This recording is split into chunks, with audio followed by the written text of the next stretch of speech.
Hello there, and welcome back to the Senate Podcast. We're on episode number 14.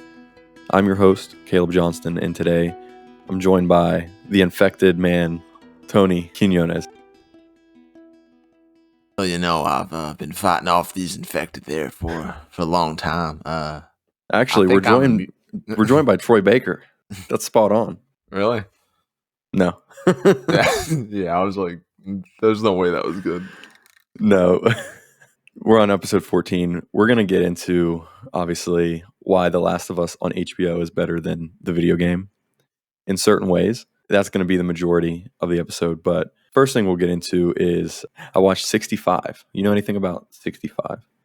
Only that I think it might end up being the greatest movie ever made. I mean, you got Adam Driver as a astronaut, space traveler, whatever, and he crash lands on a planet where he has to fight dinosaurs. Like, how could you? And he has to protect the child, just like a certain other male character in a video game. I'm talking about Kratos from God of War, obviously. I'm gonna see that movie, and I'm gonna, like, it doesn't have to be anything more than what it is, and I'll be like, that was amazing.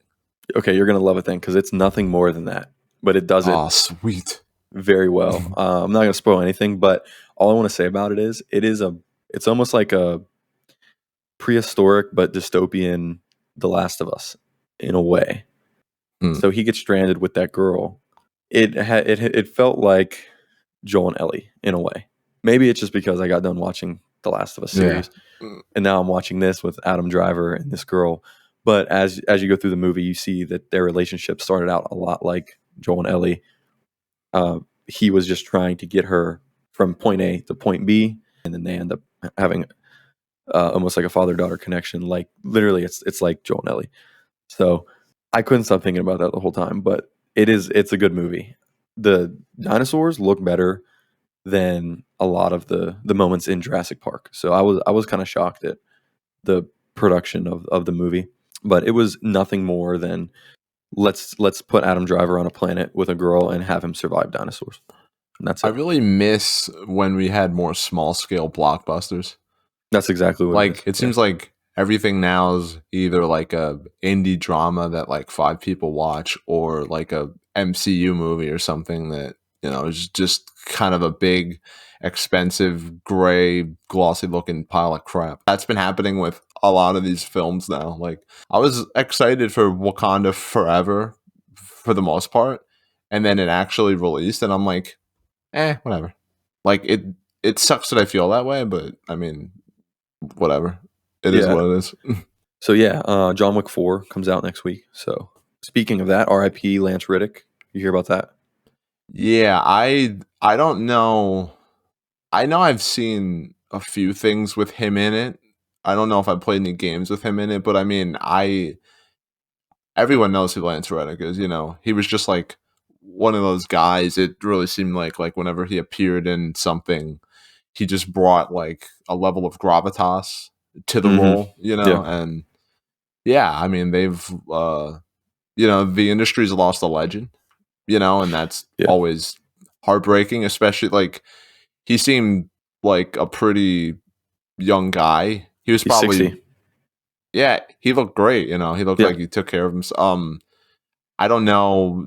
Do you know like specifically how he passed? No, so I don't think any of that information is out there right now. It's just confirmed that he passed away at 60. He was in The Wire. He was in John Wick as I forget his character's name, but he had a cool character in John Wick. He was at the front desk, I believe. I believe it's called the Continental. He was in Destiny 1 and 2, or at least 2. And then he was Silence in Horizon, both games. And Silence is such a great character. He was the voice of Hellboy in the upcoming Hellboy game, which I think might be a roguelike. I'm not sure, but oh, really? It looks great, like the art style. Like, it basically looks like the Mike Mignola comic books.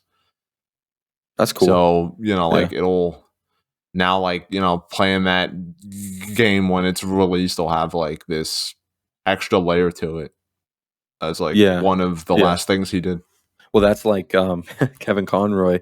His last performance will be in Suicide Squad: Kill the Justice League when that comes out in 10 years because that was just delayed indefinitely, according to Yeah, I Bloomsburg. saw that. Yeah. It's So just really nice to know though that like as much as don't we're not excited for that game now since they've shared more about it. yeah, We know that Kevin Conroy is going to give a great performance as always. So exactly. that'll be one thing that is 100% guaranteed.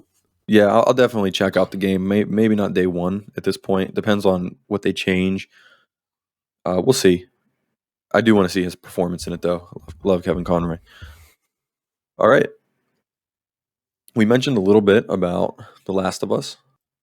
Why The Last of Us on HBO is better than the video game.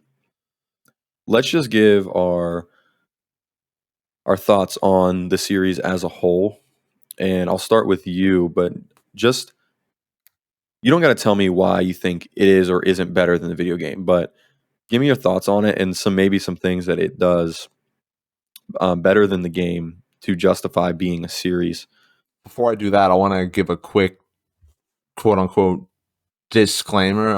I'm not exactly a huge fan of the series. I played the first game remastered on PS4 in 2020. And you know, I heard like for years and years how much of a masterpiece it was, how emotionally it hits you. And then I beat it and I was like, yeah, I kind of felt that, but I don't know. I think my expectations were too high, so it didn't. I was like, oh, that was, you know, still pretty good. And then I played the second one and I loved it. But, um, Can I just I, throw in st- something real quick? yeah, Just to elaborate on what you just said, I'll put something into perspective. It isn't just a time and place thing, but it is in a way, especially mm, with video games, because this came out in 2013. And if you were playing it day one, that was the most advanced game at the time, really, when it came to a cinematic game, yeah, linear experience. I'm like really jealous of the people who, you know, played it when it was new because I'm sure that was like, you know, for like Yeah. everyone who played like Final Fantasy VII Remake or, you know, I was these going to bring kind up of BioShock, games. just specifically because I went back last week and actually played an hour of the first BioShock game to try to get back into it. And the game is great, but it's so hard going back to games sometimes because with movies, you can just put it on and watch it. Games require more from you, and especially once technology, evolves. If you don't have a remastered with better controls and graphics, it's very hard to play the game, let alone have that almost like day one like experience. And I played Last of Us day one. It was the greatest video game experience ever. So that obviously helped, elevate it to that masterpiece status. You're just saying you're going back and playing it and you Yeah. had your hopes, up. But you're a fan of you're not the biggest fan of the IP, but you did enjoy the game. Yeah, I still thought like there was still I was I mean, obviously I played the whole game, so that means I was invested in what was going on, you know, and it was still like, you know, I thought like really well made. I had some emotional moments. But even then, you know, like and then like playing the second game kind of made me appreciate, you know, the first one more and all that. But even then, like when I heard they were making a show, I was like, as a lot of people were like, so it's just gonna be like the cutscenes of the first game. Cool, great. And then you know, I saw episode one. We'll elaborate on this more, but I saw episode one. I was like, okay, that was really well made, but it felt exactly like that. But you know, I just kept watching more episodes, and I love the show. I think it's in some ways perfect or pretty damn close to perfect. It's a masterpiece. Yeah, it performance is great. The production value, good god, better looking than a lot of big blockbusters that have way more money poured into them for sure. Definitely. It hit me emotionally several times. Made me think about certain things in my life and internalize things that I never thought about, and that's always a great time. Being introspective is fun, you know. I love it. I agree. It did. Yeah, it did. um, The series definitely had that effect. so I mean, even that, like, like I obviously knew the story when it was over. I had that feeling, not as strongly as some other pieces of media, but I still had that feeling like, oh, I don't want to say goodbye. Like I Yeah, already feel like I want to rewatch it, and I don't feel that with many things at all. yeah, I agree. I should have went back and rewatched the series, the entire series again before this, but like the game, I'll never be able to forget the game. It was, like I said, one of the greatest game experiences I've ever had. It's a 10 out of 10 masterpiece for me. There's key moments in the game that not only will I never forget, but they're games a decade after that game came out right now, and there's games that haven't hit the highs of certain points of the original Last of Us game. And I was worried about the HBO series because I was like, what if the series tries to replicate those moments and it doesn't um, it doesn't accomplish what the game accomplished a decade ago on a PS3. You know what I mean? Yeah.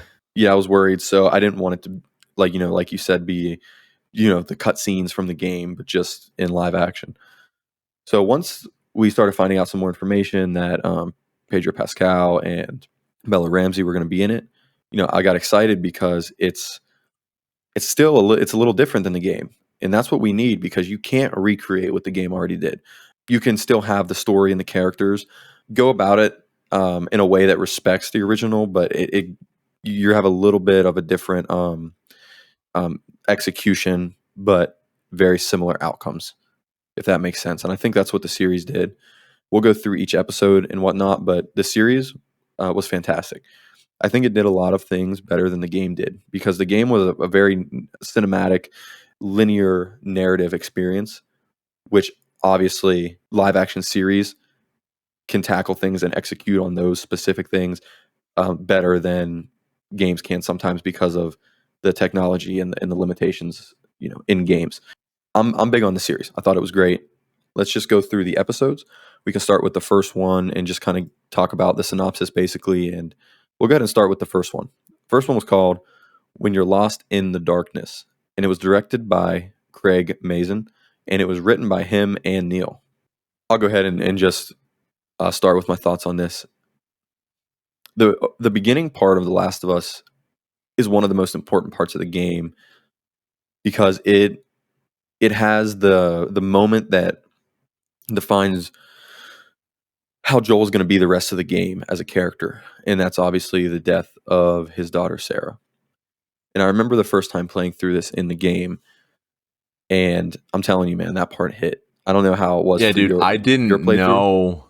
Didn't know. Like, I kind of heard like general spoilers about how the game ended, but I didn't know about that. So when I reached that point, it put me in the shoes of like imagining how I would feel if like that was my daughter that was shot and killed, and I freaking started crying. Yeah, And that's like, I don't usually play like the first 20 minutes of a game or a movie or something and get emotionally hit like that. So, yeah. that was still something that I remember. I love the opening of the first episode. It's the cold opening. They're on the talk show, and he's like, "You really should be worried about fungus." And then what that was in the 80s, and the guy in the talk show said, "How long till you think this is going to be an issue?" And what he say? He's like, "About 20 years." And then, of course, 20 years later, that's when the start of the outbreak happens in the Last of Us universe. It happens. It's cordyceps, it's a type of fungus. So that opening, and that was nothing, you know, that was nothing like the game. And I loved it because it gave us some background. It talked a little bit about cordyceps, which, I think provided some crucial information for why, all of this was happening. It was left a mystery in the game, and this is a theme throughout the HBO series is that they tackle some things that were left open ended in the game. We'll get into those specifically, but anyways, the first episode started out like that, and then of course it goes into the life of Joel Miller and his daughter Sarah. You see them live their life, and then the outbreak happens. And then it's just pretty much beat for beat like the video game from that point on. I think they tackled the death of Sarah perfectly. Like Craig Mazin said in a lot of the interviews, is there were certain points in the show that they had to keep exactly like the game, and I think they nailed it. And they kept the parts that they needed to exactly the same, and that there were parts where if it didn't need to be the exact same, they could branch out a little bit. He did a great job directing the first episode. Yeah, For so sure. give me your thoughts on the first one. Yeah, the thing that stuck out to me, like when I was listening to that scientist guy talk about, the fungus, I was like sitting there thinking, like a few seconds, I felt like one of the characters that was probably listening to him in the show, like having this kind of existential crisis of like, that couldn't happen. Could it? Could it get to that level? I don't know. I mean, we know they can control ants. Could they grow? I think there might be like some instances of that affecting mammals, or it could like yeah. So I was Yeah, like, well, in real and life, it's a thing. That's why they chose the cordyceps for the yeah, Last of Us series. You know, it's just creepy, to imagine that. The other thing that like specifically stood out is like I like seeing like more of Joel and Sarah. Like them just like being father and daughter, and how they have this like relationship where they like joke around with each other and stuff, and like it's like we hardly see in the game like how Joel was before the outbreak, because it basically starts and it's already started, like shit's hit the fan already. So I like how Joel before the outbreak was like, he had a lighter personality, but he wasn't like, it's not like he just like drastically becomes a totally different person. Like I thought that was interesting. When she goes to the house and you see behind her like the old lady starts like twitching because the fungus has started rooting in her brain. love that scene. Yeah, if That was I was watching that like, loved it. is she gonna do something? What's gonna happen? What the heck? Is Sarah Let's gonna just turn? let's just say Craig Mazin, a genius. Him, obviously Neil is, but Yeah, absolutely. both of them, dream team. I do say my one criticism is that they simultaneously provide more of a build up to the outbreak, but they also don't. When they're having breakfast, you hear like a news report on the radio talking about something that happened in Jakarta. And then when Sarah's in the watch store, you hear like sirens driving down the street, and the lady is like, "Oh, you have to leave. We have to close up early." But like aside from that, like it felt like they were like, well, we can't spend that much time building this up. And I was like, no, but why? Like if you're gonna like show more of a build up, show more of a build up. You know what I mean? Like it felt a little rushed in my opinion. They definitely I think they definitely should have made the first episode into two separate episodes It was and filled it that a little was more. originally the plan, but then they made it one. I don't remember why. Yeah, that sounds familiar. Either way, the way they did it, I kind of like that the first episode was an hour and a half because I listen to a lot of podcasts, and I listened to a comedy podcast where they could not stop talking about the first episode of The Last of Us. I think a lot of it had to do with it felt like a movie. It was an hour and a half long. Yeah. A lot happens. Yeah, you're right. They should have split it into two, Yeah. added a little bit more to the build up and But fallout. But with that being, yeah, it's pretty much so. Like the only other things that stick out to me are when Sarah dies. I don't think this was in the game. Y'all let me know if I'm wrong. Joel, like like he's like crying in desperation, and he's like, Tommy, help me! Like he's like asking Tommy to help him. Because like he doesn't yeah, know what to do, and like I thought that was like it felt more like you could tell that he was just lost in that moment. He didn't know what to do. yeah. And then bro, like The I'm sorry, go inclusion ahead. of the inclusion of Tommy in the series is one of my favorite aspects because obviously he was in the game, of course, but the actor and the way they write Tommy in the series, I loved it. He He sounds just he like was Tommy awesome. too. He does. Yeah, it's they both did an amazing job. Loved it. Yeah. And then the thing that stuck out to me the most, it happens, I think it's pretty much the end, or no, it's like they're throwing infected bodies into the fire, Well, that's Outbreak Day. So you're talking about 20 years later Yeah, when they show Boston, Massachusetts. So yeah, that's the second part of this episode. 20 years later, they're in Boston, the Boston QZ. You get to meet Tess. You see Joel and Tess. They're smugglers. And the second part of this episode, you meet Ellie. So the first part was breakout day and the build up to the outbreak, and you see Sarah die, and then you go 20 years into the future. You meet Tess and Ellie. So just want to set that up because from there you basically get the whole Boston portion of the video game. So yeah, yeah. Because like the thing that they don't show in the game that I didn't know that it was something I wondered about until they addressed it was like, okay, what do they do with like people that they think are infected?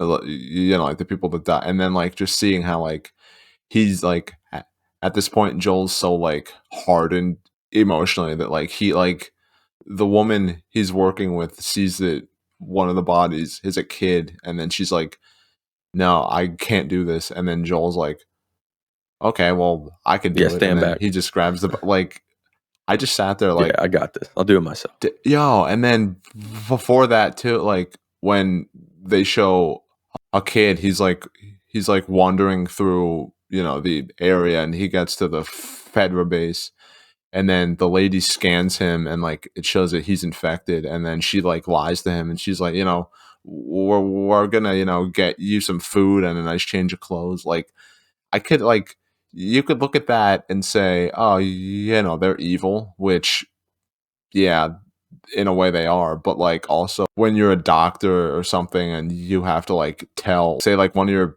patients is, like they're gonna die for sure. Yeah, Like, like trying to give that assurance when like yeah, you're gonna what do you false do in that hope. situation? Were they supposed to be like, oh kid, you're infected, so you're gonna have to die? Nobody could do that. You find me one person who could do that. Added to Fedra a little bit, in my opinion, and made them more than just like the faceless bad guys that they pretty much are in the game, and I thought that was cool. Yeah, so I wanted to bring up, we're talking about the QZ life in Boston, and obviously this is where you meet Fedra. They're in charge. They're basically the military that's taken over because of the world falling apart. And then you also meet the Fireflies. This is where Ellie is being kept. She's chained up in a room, basically. In Marlene's introduced, she grabs Ellie and she's like, "Okay, we need to get you across the country. So we're gonna get you these smugglers, Joel and Tess." And Marlene enlists the help of Joel and Tess for this, and she promises a payout. That's the only reason they're doing it. They're doing it for the money. All they see is Ellie as cargo at this point. So they get Ellie, and then I'm just going to go ahead and run through the very end of this episode. This was a long episode, so a lot happened. They get Ellie. All she is cargo to them. They're transporting her. Joel and Tess are trying to smuggle her out of the QZ. They successfully do that, except that they run into one Fed member that basically puts them on their knees and scans them, to see if they're infected. Scans Ellie. It comes up as infected.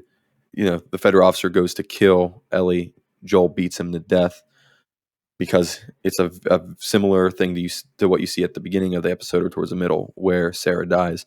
He kind of gets those flashbacks and the savage, part of him takes over, kills that officer, and then him and Tess look back at Ellie like, "You're infected." And she then has to explain that she is, as far as we know, the only person that is immune. And that's how they end the episode. What did you think about how they pulled that part off with?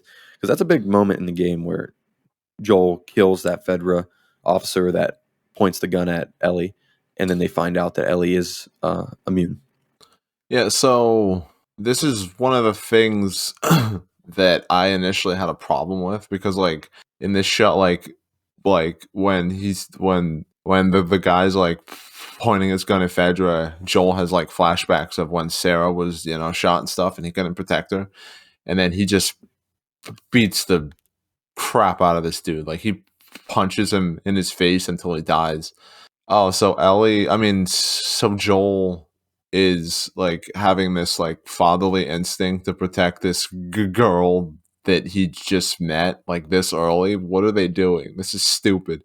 And then in the behind the episode thing that they show after the episodes are over and on the podcast, Neil Druckmann was like, yeah, like in that moment, it's basically like that fatherly instinct, and then just like how the cordyceps infects people's brains and controls their actions. You know, in this moment, Joel's trauma essentially controls him.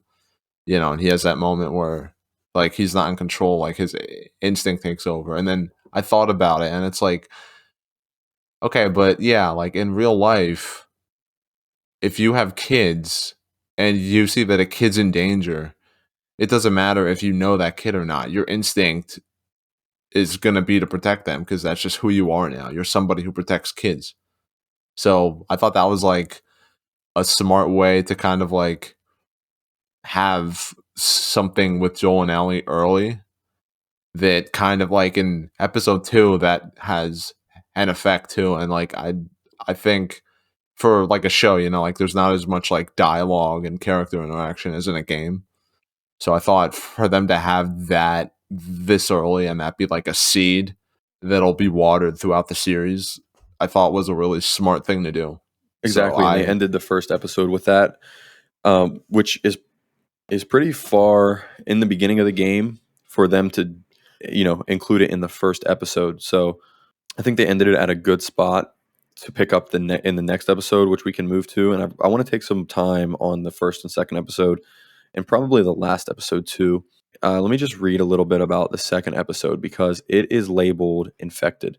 This is might be my favorite episode because it was directed by Neil Druckmann, and I think that this is one of the best directed episodes in yeah. the entire series. Probably episode 2 and 3 are they're outstanding.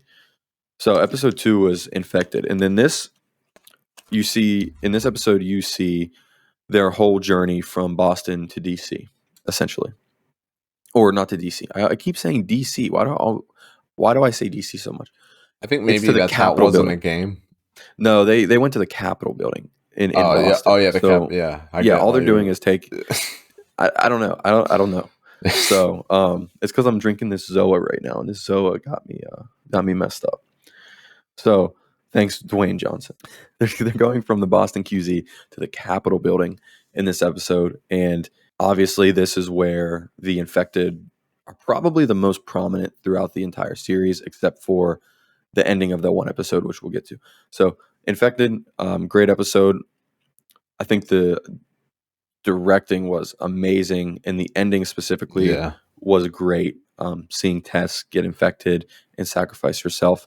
All right, so how about you give me your impressions on this episode? All right, this episode it's when the show started to like win me over because it has the same general like structure of this part of the game, obviously, but it's pretty different. Like I felt like the changes were like what I wanted more of from the first episode. Like, okay, they're gonna actually do this. I love, you know, there's a moment pretty early on where like they're walking through like this like flooded building, and then Joel like he I helps love that. Ellie Yeah, cross with the hand that he punched the Fedra soldier with. And then like there's this like awkward moment where like he like pulls back his hand and then like he kind of looks at it and he's like, okay, I protected this girl in this moment of fury, and now like how do I explain that? Like what do I, because he's not like the most emotionally mature person. I like that they're already setting up that awkwardness with them. Bella Ramsey's performance, first of all, like he when killed Joel it. and Tess are talking, and then she's like, if she so much as twitches, and then like she pretends to twitch like an infected, like that Yeah, was in the trailer, but like, you know, because people were skeptical of her performance and stuff, but I thought she nailed it. And then like the dialogue with them as they're walking was really good. It felt like the game, which it was written and directed by Neil. So I mean, obviously he put his own flair in there, like he did with the game. The clicker scene was fantastic. Like Yes. it was like they pulled the clickers right from the game. One thing I want to say about this entire first season is there's certain points in the game where interactions with the infected like this happen that I think are crucial to the action of The Last of Us. And this was one of those moments, was in the museum on the way to the state house.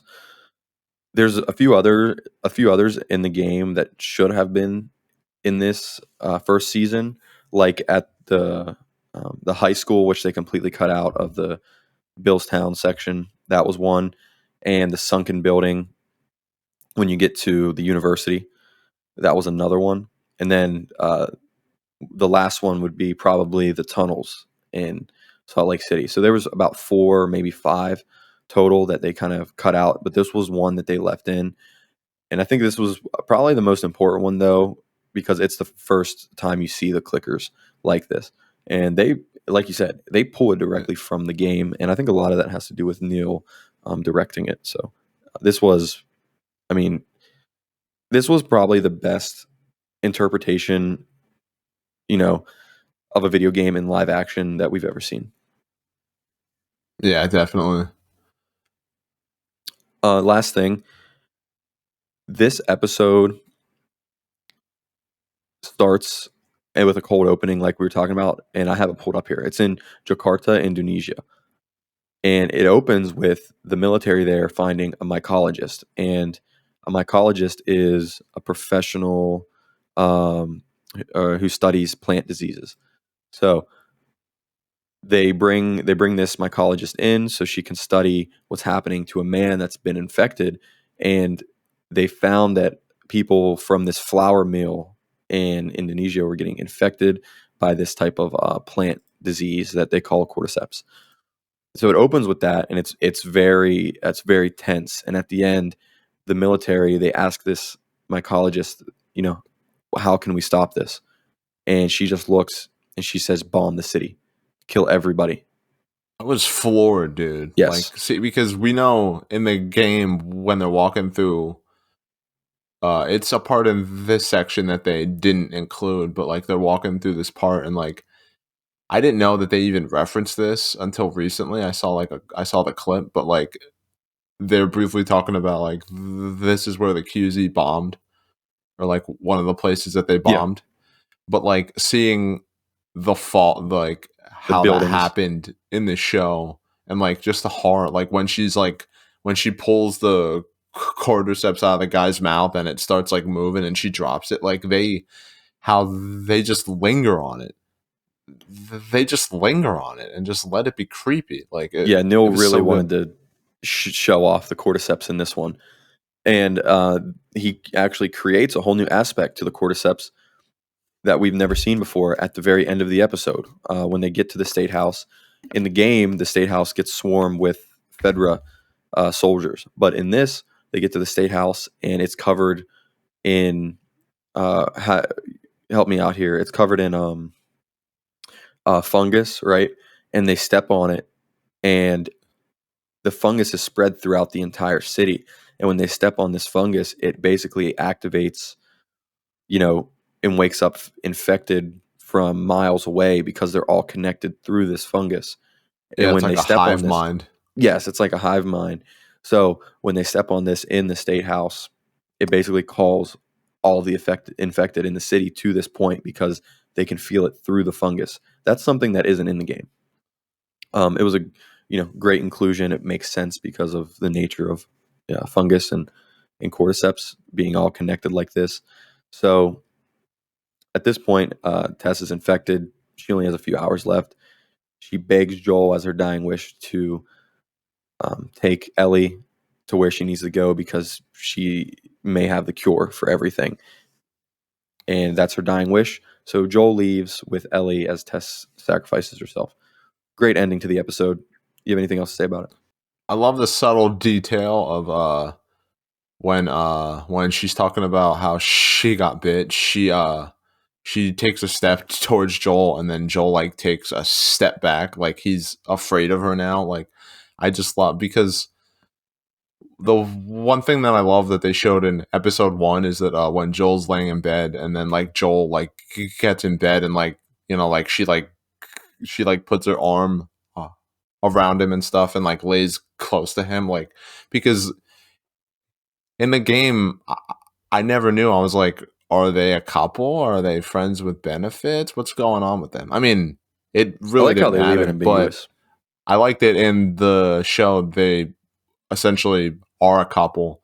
So that moment hits a little harder, in my opinion, because, it's like Joel, like, it's like he doesn't want to acknowledge that he's losing, a woman that maybe he doesn't love, but he has, some Yeah. level of affection for.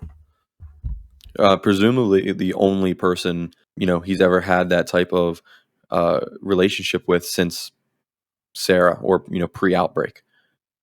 Yeah, and yeah. and that was over the course of 20 years, and over the course of everything that he's done, that they allude to. And like you were talking about, with him having no problem with the child corpses, you know what I mean.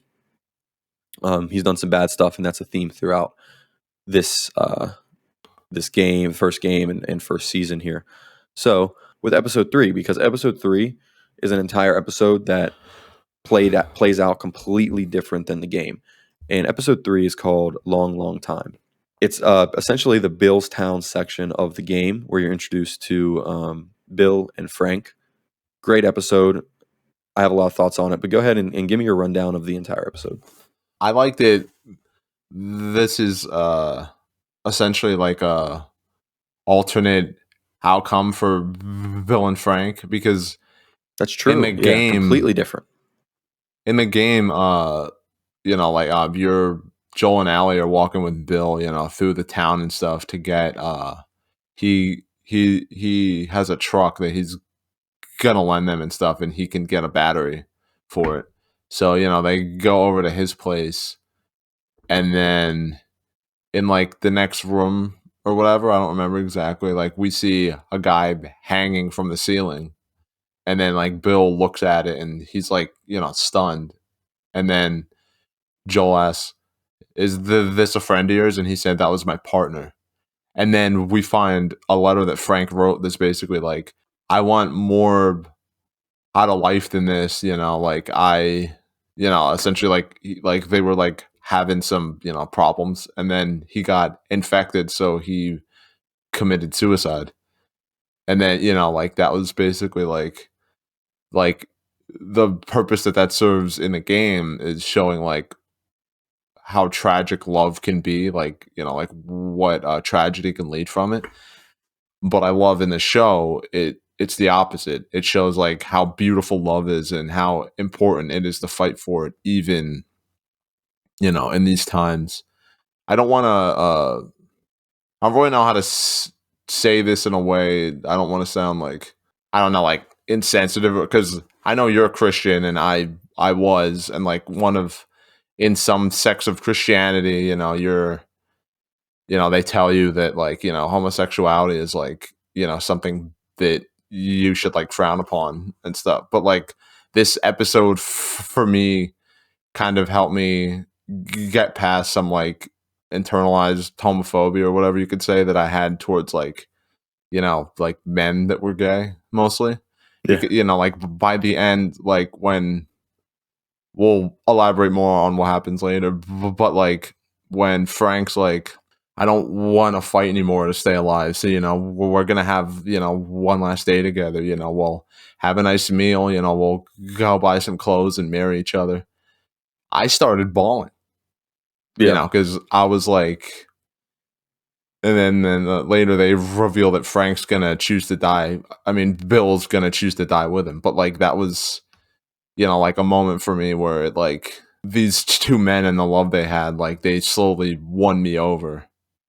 And that was like a big personal thing for me in a And I, way. I think everybody who watched this episode had that walked away with that same that same sentiment.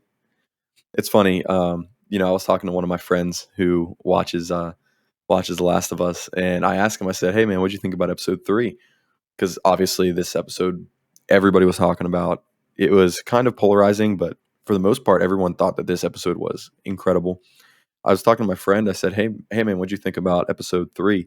He said, "Man, the series is good when it has me over here crying over two gay men."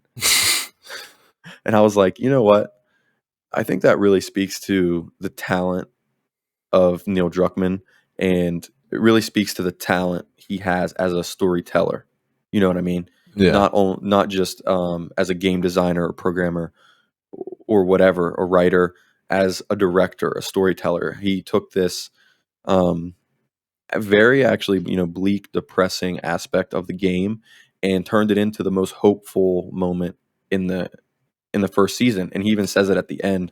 He says, "Hey guys, get ready because this is the most hopeful this show is going to be from here on out. It's only going to get more depressing and go downhill." Maybe that they chose to include Bill and Frank as kind of okay, this is the high point now. Everything from here on out is going to be at the opposite end of the spectrum. It is going to be intense and depressing. It's going to be death essentially, which, we'll talk about the next two episodes because it's the complete opposite of this. But in terms of the Bill and Frank's relationship, it was an extremely different outcome than the game, Yeah, which yeah. I think was fine because, Craig Mazin and him talk at the end of the episode about this was one of the aspects where it it's not about Joel and Ellie. It's the aspect where they have the room to change a few things, take more liberty than other, aspects of the show or the game. So I think it was fine. So I think some people were mad that they changed it up from the game a little bit, but I just wish there would have been a little bit more focus on Joel and Ellie because the show and the game's about them too. I Yeah, think that it's, is you know what I like mean? I feel like it should have been a more even split.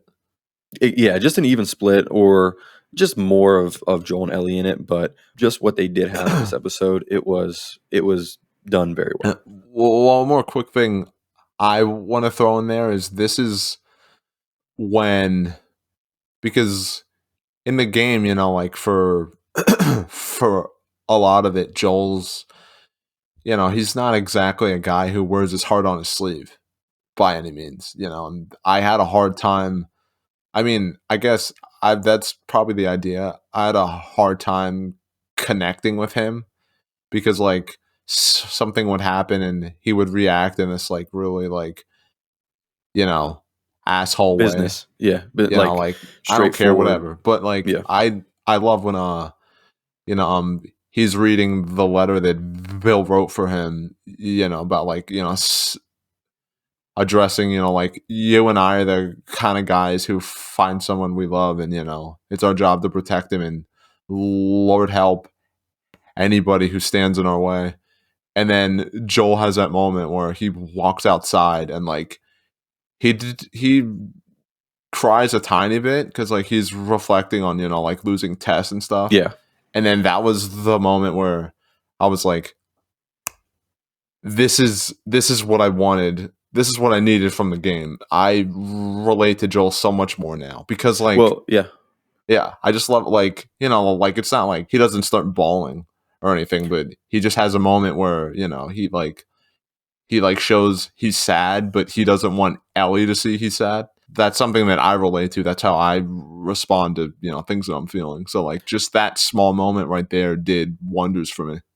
Well, the letter that Bill left mentions Tess in it. He says, "You and Tess can take whatever Yeah. you need," and because obviously he dies before Joel arrives, Oh and my he doesn't. god, dude! I might actually start crying at least at a few points during this podcast. But when Bill and Frank are talking about how Frank, wants to, like let himself just die peacefully, that helped me understand love because what he said when he's like, I've had a lot of bad days with you. Some of my worst days have been with you.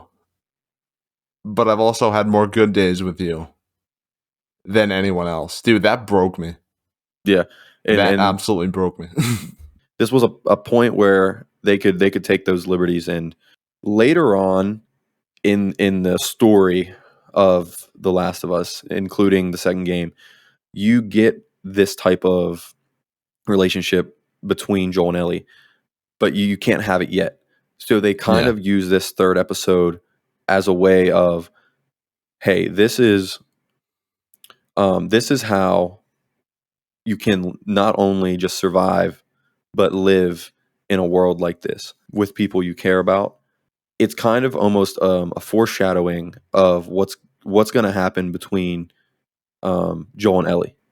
In the third episode, you kind of see the whole process. You see the beginning, middle, and end of that, and you're talking about the specific ending whenever they die. Joel gets that from the letter. Whenever him and Tess met, Bill and Frank, you see the flashbacks. So now you see Joel. You see you're in the place of Joel in this episode where he's reading the letter and thinking about everything that Bill and Frank have been through, and Yeah. that's what Joel realizes when he reads the letter. So he reads the letter, and it obviously mentions Tess, and Tess's dying wish was, "Hey, take this girl. She's the key. She's the cure." Joel sees that, he reads it. He's like, "All right, Ellie, I'm gonna get you to where you need to go." So they get on the road, and in the game, they head to Pittsburgh. They changed that for the show. They head to Kansas City, which is fine. It's not that big of a deal. So the next two episodes actually take place over the course of the Pittsburgh section in the game. Obviously, in the show, it's Kansas City, and this is where you're introduced to two characters from the game as well as two new characters for the show. And I'll just introduce them real quick and then I'll let you go. Kathleen, she is the rebel leader in Kansas City. And then you're also introduced to Perry, who's played by Jeffrey Pierce, kind of the enforcer, I guess. And then, of course, Sam and Henry towards the end, which I can't wait to talk about them. But real quick, give me your thoughts on this episode. We just came out of episode 3, super emotional. Now we're on episode 4.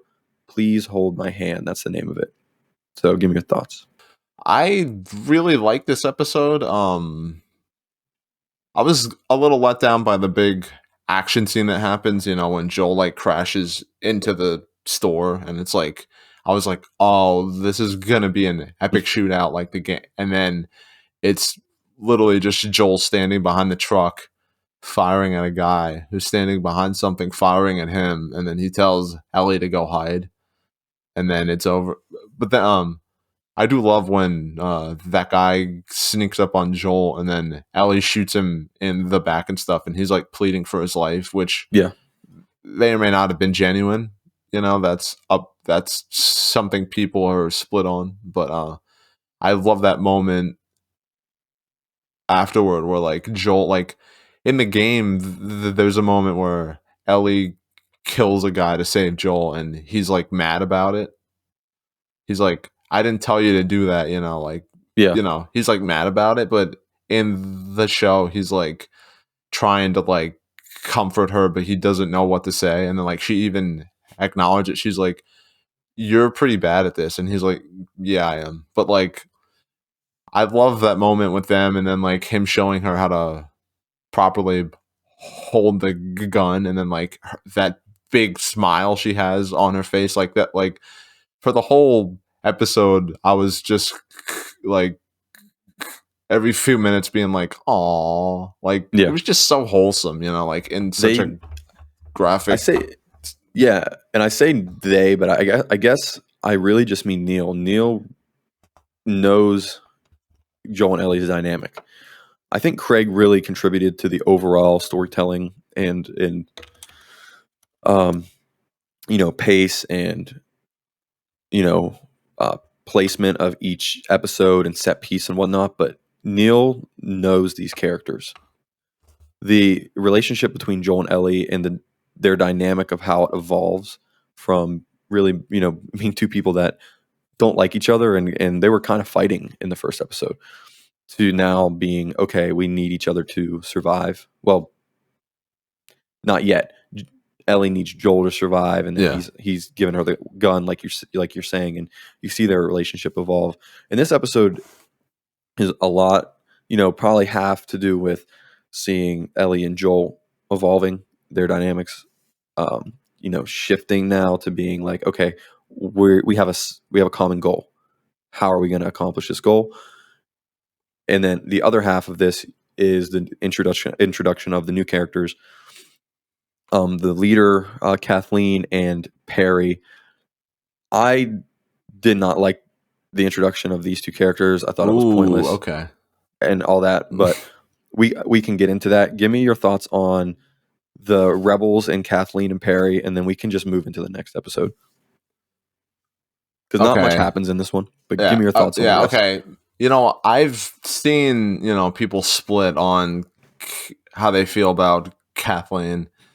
I will say, as for Perry, Jeffrey Pierce, who is the voice of Tommy in the game, I felt like his role and Troy's role, which we'll talk about later, were letdowns in terms of like what they actually like. I don't feel like they really did anything. It was just, I feel like the performance they were there.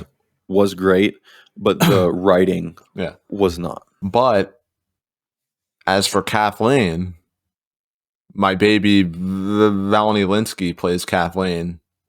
I can't explain it, but I feel like she would be a great wife. Anyway, not Kathleen, the lady who plays her. I really like Kathleen. Because I've heard people be like, oh, she isn't menacing. How did she become the leader of this group?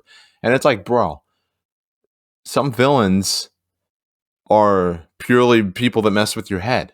They don't have to be tough. She's basically Lex Luthor.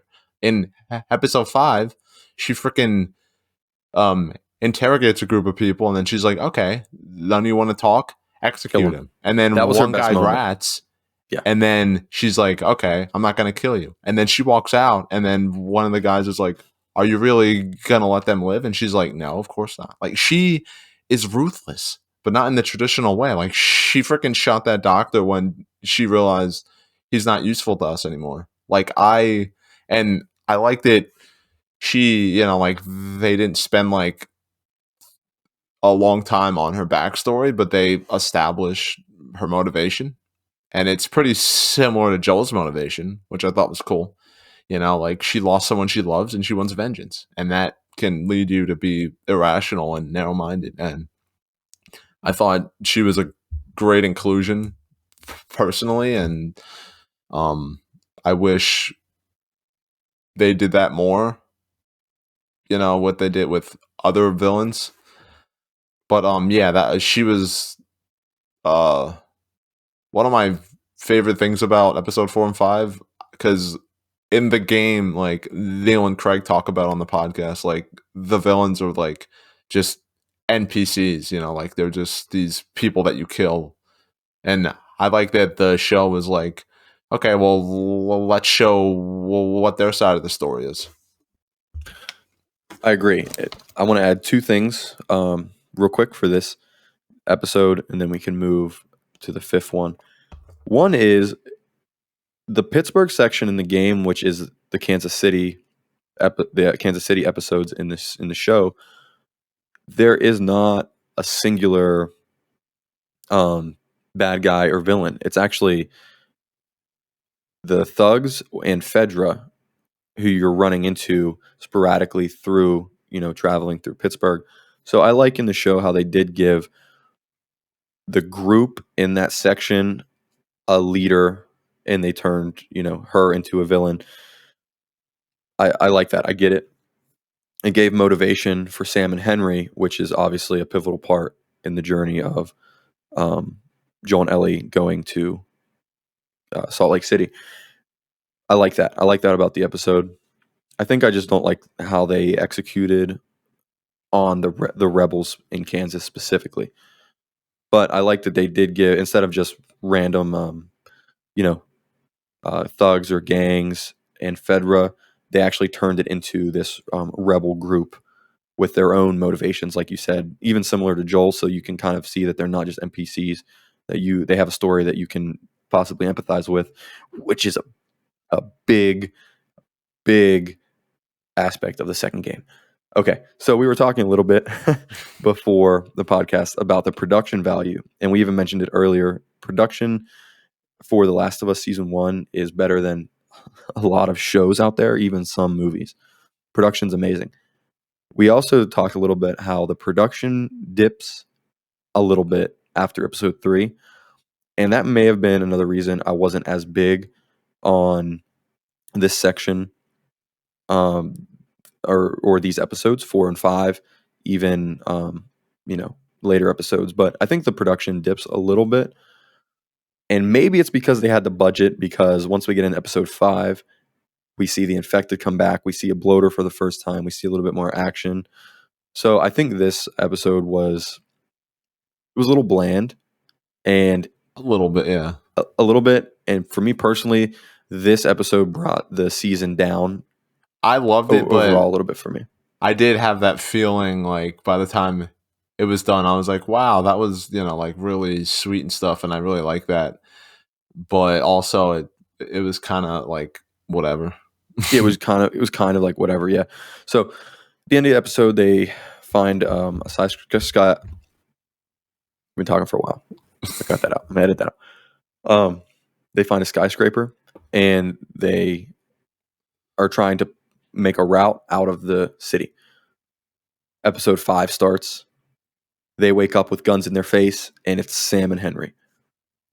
I love Sam and Henry. I love this part of the game. I think it's one of the best parts of the game, and I think this show did it better than the game.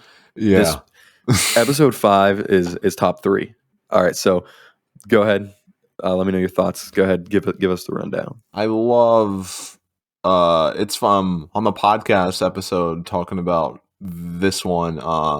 Craig said that he thought of the idea of making Sam deaf so that like I love it. he It's would perfect. have to rely on Henry even more. And then like he like texted that to Neil, and then Neil was like, "You mother, I wish I'd thought of that." It's perfect. Like it was, yeah, like I love the added depth that they gave to Henry, where like like he needed some medicine for his brother. He was sick, which I feel like was maybe like a little redundant. Like he's deaf and he also had an unspecified sickness, but I mean he needed medicine for Sam, and then so he ratted out Kathleen's brother, who was the original leader of the faction, and then he got killed by Fedra. So it's like he technically has blood on his hands, but he's never had to be violent, And he's never killed and anybody. yeah, and that makes it worse for what happens later, because that's the first time he's had to do that, and it's the worst possible experience he could have had. But yeah, their dynamic, Ellie being like kind of like a protector of Sam, how Joel's like a protector of her, was really sweet. I love that. Like how like Sam has to like write things down to talk because he's deaf. I thought that was cool because like like it's basically he could still talk to his brother and stuff in a way that is quiet and won't draw attention to themselves. And then, dude, I freaking choked up when Sam and Henry are talking like in the place they're staying in the attic, and then he gives Sam a hug because he's scared, and then he looks and sees that like Sam drew Henry as like a superhero. with the mask. God, dude. Because I lost my brother last year, so that kind of made me think like I was like thinking, in this kind of situation, I know that my brother, even though we weren't like really, really close, he would have been that dude for me, to be like, I got your back, you don't have to worry about a thing. Yeah. They made it believable. The execution in episode 5, and let me just let me say the name. Episode 5 was Endure and Survive. It actually had the biggest viewership, I believe. I'm looking on fandom right now. It has 11.6 million viewers. So that episode was huge. And it might be like that because It's saying that it was also on HBO, not just HBO Max. I'm not sure. I got to look into 5 more and see what's up with it. So, Endure and Survive. They made it believable. So we've only really talked about the first half of it, and we're talking about the relationship between Sam and Henry. And the changes they made Sam deaf, which I think is so interesting in a game where the infected literally use noise as a means of you know uh, navigation and awareness and traversal. They use echolocation essentially. So if you're deaf, you don't know how much noise you're making. You Yeah. know what I mean? So I thought about that aspect too when it comes to survivability. And that obviously, like Craig Mazin said, he relies on Henry even more so now. All right. Then we get to the point in the episode where they have to confront the rebels. They're trying to get out of the city. The rebels are tracking them down, and they have this fight at the end. And I love this section of the It was game. I so loved it good, dude. in this season because Joel gets up, he takes out the sniper, and Joel is at the top in this crow's nest with a sniper. And if you notice, he's only covering Ellie with the Yeah. sniper.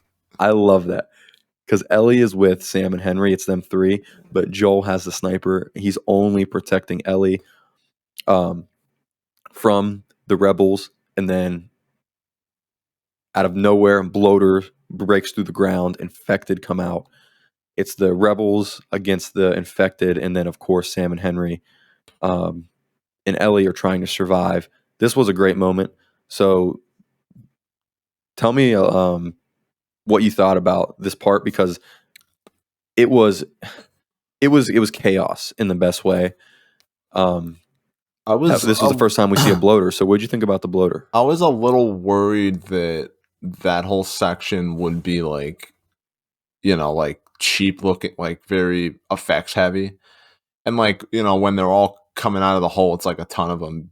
Obviously, they're special effects, but like it was still practical, like when you saw them getting taken out and stuff. The bloater surprisingly looked good. Like I hated fighting him in the game in the school because he throws Yeah. those like smoke pellet things at you, and it's freaking annoying. I died so many times. That was great. The intensity was great. That clicker that breaks into the car that Ellie's hiding in, being a little girl, was one of the creepiest things I'd ever seen. Ellie using a shiv to kill infected to protect Sam and Henry was awesome and a great reference to the game because you can craft shivs, to take out the clickers and stuff. That was like I feel like the action peaks pretty good for half of the show and then it doesn't for the later half. Like in episode 1 there isn't really any action, and then there's a little bit in the middle and then there's a low. Episode 2 there's a little bit and then episode 3 there's a low. Episode 4 there's a little bit and then there's a low and then it escalates here. And I wish that it had that same flow for the rest of the season. So that was the best action by a mile, but I also wonder if they spent a lot of their money on that.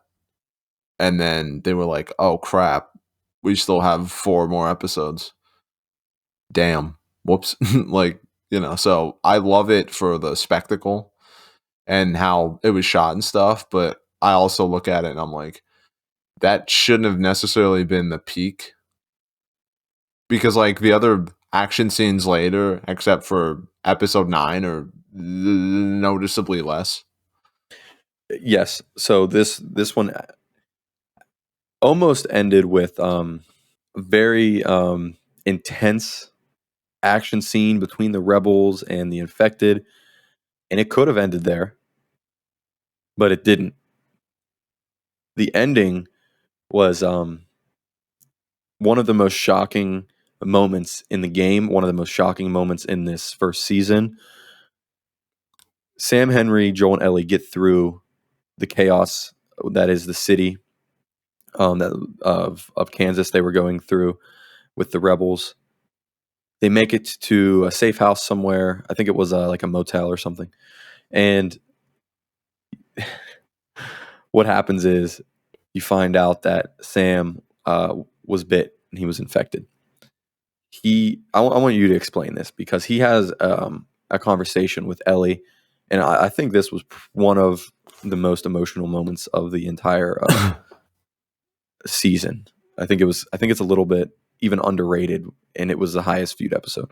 Yeah, Ellie tells Sam that her blood, is a cure. So like she like slices her palm open and like rubs it on Sam's wound because she's a kid. Like she obviously doesn't know that that's not going to do anything. And then on the podcast, Troy was talking about this and he got choked up. I might get choked up, but he was like one detail he pointed out is like because like in like zombie media, people wonder how much of the original person is still in there once they're infected, and I didn't even notice it until I heard Troy point it out.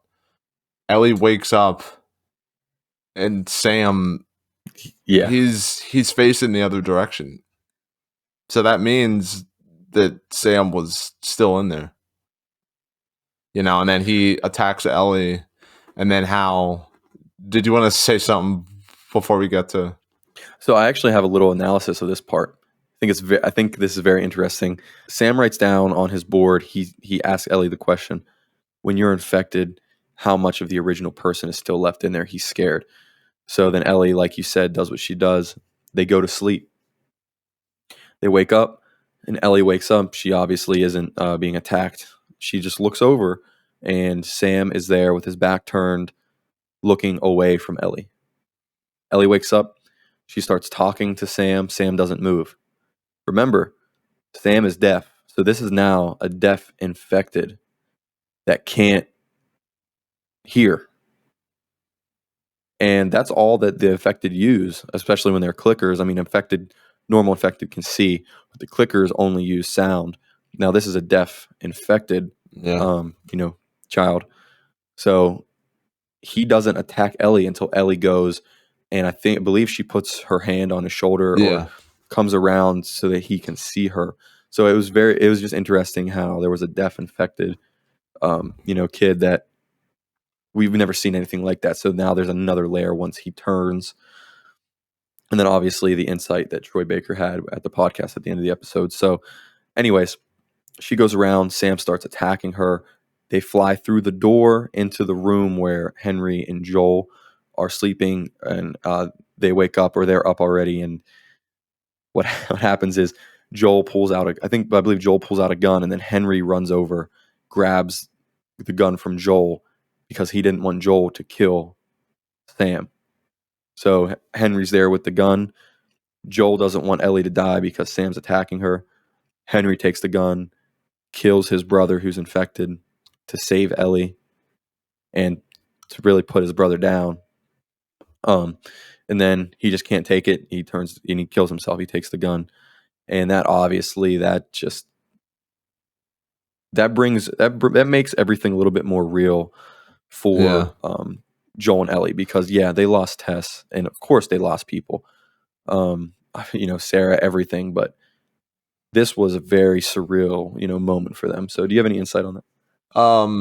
Just that it was a great reinvention of that scene because in the game, like Joel is actually like he like grabs the gun and he's like like ready to shoot him, and then Henry stops him. He's like, "That's my brother, man," and like they like have a brief argument about it, and then Henry shoots him, and then like he's like hysterical, and like Joel and him have more of a not necessarily a conversation, but more of a back and forth a tiny bit, and then Henry kills himself. But I liked it in the show, like I alluded to earlier. The only person he actually like killed violently was his own brother, and like I liked that like he had that moment of like protective instinct, and then was like, "Oh my god, what did I do?" Like it was, like enough of a difference that it still had the same emotional core, but it hit in a different way. That was an intense ending to that. That was one of my favorite episodes. All right, so we have um, 4 episodes to go. So that was the end of the Pittsburgh section. So, which essentially was the end of the summer season. So now we're getting into episode 6, Kin. This is where we meet Tommy and Maria. Maria. Sorry, there we go. Go ahead. Tell me what you think about this. We obviously we see the town of Jackson for the first time, which will be, we'll be there again in the future. But what'd you think about Jackson? Tell me how it was to see it in live action now Dude, yeah, and yeah, with because Tommy and Maria. in the game when you meet Tommy, like they're like him and his troops are like at a dam, right? They're like trying to fix a dam or something. Yes. Yeah, but like Joel and Ellie have this like altercation where they're stopped by some of the guys on horses, and then they have a dog, and it starts approaching Ellie, and it's That was like, crazy. Yeah. is the dog gonna like tell that she's infected, and then it somehow doesn't, and then like Joel says his name, and then Maria lets him in. So imagine my pleasant surprise when I see the town from Last of Us 2 Yeah. in this show. I was so happy. Yeah. I was like, oh my God. It looked good. It looked really good. It looks spot on. Did you watch the after the episode where they showed behind the scenes on the set? Yeah. It looked awesome. Yeah, definitely. And then, them like eating food and Ellie like being rude and stuff was funny. Like because like I like that they had a scene like that because like she isn't used to that, like properly interacting with people. This is the first Like time she's they're in an more actual rough and civilized. Yeah. it like rubs Maria the wrong way because she's like, this freaking girl, what the hell? I think she was amazing actually. Who, the lady that played Maria? Yeah. Yeah, I thought she did great. Obviously Tommy was. He was a standout, but yeah, this was the first time that Joel and Ellie are in a civilized community and it's actually working. So yeah, she didn't know how to react to eating like a proper meal at a table. And obviously then looking over and seeing Dina in the distance. How do you feel about that? Well, that like I was seeing people like, oh, like Craig and Neil confirmed that was Dina, and it's like, no, I mean, well, they're like, and we see somebody, we don't know who, and then Troy was like, I was wondering who that was, and then Neil's like, well, in part 2, Dina tells a story about when she first saw Ellie, and it's pretty similar to this, but we're not saying it's Dina, but we're also not saying, so they like kind of like made it ambiguous, which it probably means it is, but They're it's not playing like they were fast and like, loose with it. yeah, that was Dina, but that was my immediate thought. So yeah, we see the town of Jackson, and the most significant thing that happens in this episode, and it's actually the same exact scene from the game, and I'm so glad they kept it the same. This is where Joel realizes that he is not the young guy he used to be, and not as capable, and he wants to leave Ellie with Tommy and have Tommy take her the rest of the way. Joel doesn't want to continue with her. He talks Tommy into it. Ellie overhears it and gets upset, and she it creates a wedge between Joel and Ellie because Ellie only wants to travel with Joel. She sees Joel as that figure now in her life, whatever it is, and Joel is trying not to see Ellie as the Sarah figure in his life. He's trying not to, but it's everything they're going through. It's almost impossible for him not to. So what he's doing is he's trying to separate himself from her by pushing her onto Tommy, which they both know would not work out. I love that like Joel like has these, he's like starting to have like panic attacks and stuff, Yeah. And then there's a moment where he thinks he sees He Sarah. thinks he sees Sarah. And then Yeah, I he love sees that. that she has a daughter, and it's like him imagining the life that she could have had. Dude, I talked to you about this plenty of times, but like I'm somebody who, I mean, I'm single, but I don't want to have kids personally, just for the simple reason of, it's a big responsibility, and I just want to have more independence. But there are also a few reasons, insecurities I would have even if I did want them. And one of the things that I say loved in quotes because it obviously it sucks. That conversation Joel has with Tommy helped me realize That wasn't in the another game, I don't reason believe. how like that wasn't in the game. Like he's just has this moment where he just breaks down. He's like, I can't protect her, because I failed to protect her from some guy who snuck up on me because, I can't hear properly in one of my ears. And, like the freaking part of that like freaking gets me is when he says he has dreams. And then Tommy's like, what kind of dreams? And then Joel's like, I don't know. I don't remember. But I just know that when I wake up, I've lost something. I'm failing her in my sleep. That's all I do. That's all I've ever done. Like talking about Sarah, like he's just living in that moment, even when he's sleeping. And then he's Talking waking up about and his realizing that it's real like that. Yeah, he's talking about his real daughter, Sarah, that Good he God. keeps failing her every day, and now he doesn't want to do that with Ellie. Yeah, like that was like an other thing where I'm like, this is something I wish was in the game.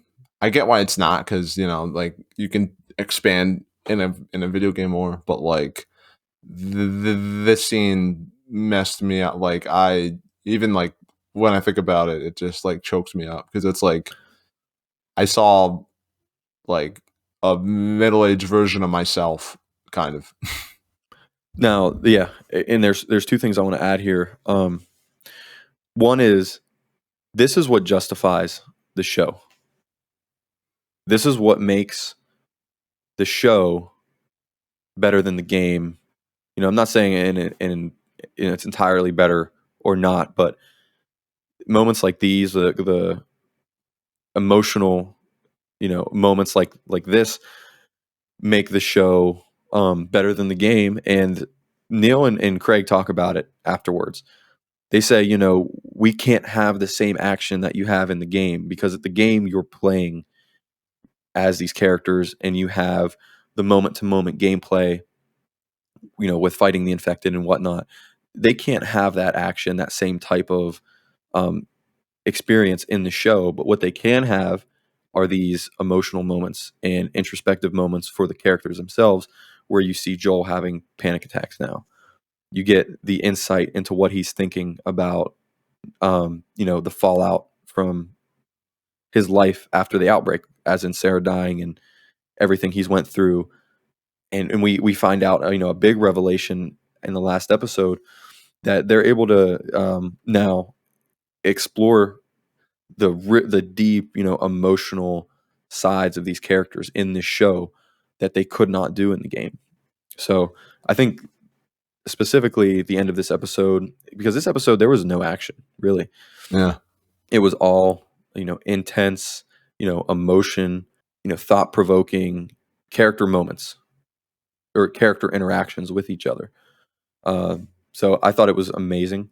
I love that Joel was like, you deserve a choice, and then before he can even finish talking, Ellie gives him the bag. He's like, okay, Yeah. let's go. Like she doesn't want to hear it. She's just like, I'm gonna travel with you, of course, idiot. Like that's what did you think you were gonna do? Leave me here? No, you're not. Like I thought that was a really cool kind of like a moment of self-awareness for her. Like it seems like she can read him well enough. Yeah, it was unspoken. Yeah. We're together now. It's you and me. I'll follow you. What does she say at the end? I'll follow you Wherever you go. wherever you go. Oh God. At the end of episode 6, she's like, I can't do this without you. And then I feel like that was him being like, I can't do this without you either. But Yeah, it's because unspoken, but it's still there. The end of episode 6, I forgot it was a very quick part at the end, and in the game it was a whole section, but I actually hated how that happened. in the show. Yeah. I did too. I also hate how they did this. So give me how you wish it would have been done, and then I'll talk about it, and we can go on from there. Yeah, I like because that was all, like the whole section where they go through investigate and find out that the Fireflies left, you know. And then like Joel, I get the reasoning behind it, like in a game, for like Joel to fall off of a balcony onto a spike and get impaled. That was one That of was like I'll never that forget that. wasn't too unbelievable because, like in a game you don't die right away like you do in real life, like you have a health meter and you can craft. But in the show they didn't even do anything like a Close. smaller scale version of that. It was just like it was like they ran out of time. And they were like, It was I don't know, just have this happen. Like Joel didn't even know he got stabbed. He didn't feel that he got stabbed until Ellie pointed it out. He fights like one dude and then he just chokes him out and then that guy's stabbed. Like, what are we doing here? Like, what? they should have done that like the game because the impact was crazy. I thought in the game that I actually like did something wrong and died. I thought it was one of those things where it was like, oh, this was the death animation if you don't hit the right button. You know what I mean? Yeah. And then he gets impaled by this rebar and he like gets up after, and I'm like, this guy's dead. He has to be dead. I can't believe I'm actually playing this. I wasn't sure And this what was wasn't going to just a death happen to him. animation. Yeah. With the way they do it in the show, with like you said, him getting impaled by, I think it was a bat or something that was Yeah, rolled. the guy swings at him with a bat, he ducks, the bat breaks, and then they get into like a little scuffle, and then Jill chokes him out, and then Ellie's like, "Hey," and Hey, then you he got a looks bat down, and sticking out like instead of you. the Yeah. the broken piece of the bat was in him. And dude, I'm sorry, but this guy's been living in this post-apocalyptic hellscape for like 20 plus years. I'm sure he's gotten hurt before. Wouldn't he know if you get stabbed, don't pull out the thing that's stabbing you because it's just going to make you bleed out like it did? Well, in either way, the way that in the game with the rebar, you weren't gonna be able to move unless you got up off of the rebar. So it wasn't Yeah. like you had a choice. Yeah, They should have there was no split. reason Yeah, for Joel to remove the piece of the bat. before he got on the horse Like, or to what did he wherever they were think was going to going. Yeah. happen? They made Joel stupid for this one section for no reason. With here's my pitch. Left Behind should have been half of the episode, and the first half of the episode should have been them, showing up at the university and it playing out like it does in the game, and you get to see the full effect of him falling and whatnot instead of the 4 minute section we got at the end of episode 6 Yeah, that because didn't like fit. as much as episode 3 and 7 were great and stuff, like well done, they did at times feel like, okay, we're gonna do this pit stop, and now Joe and Yes. Ellie are gonna resume their adventure. Like, okay, Where we go next is actually a DLC. And anyone that's played the game knows that this wasn't actually in the game. It was in a DLC released, I believe, the year after in 2014, called Left Behind. Did you ever play Left Behind, like the original DLC? yeah, I played it. I think I played it in like 2020, like sometime Oh, okay. after I played the first game.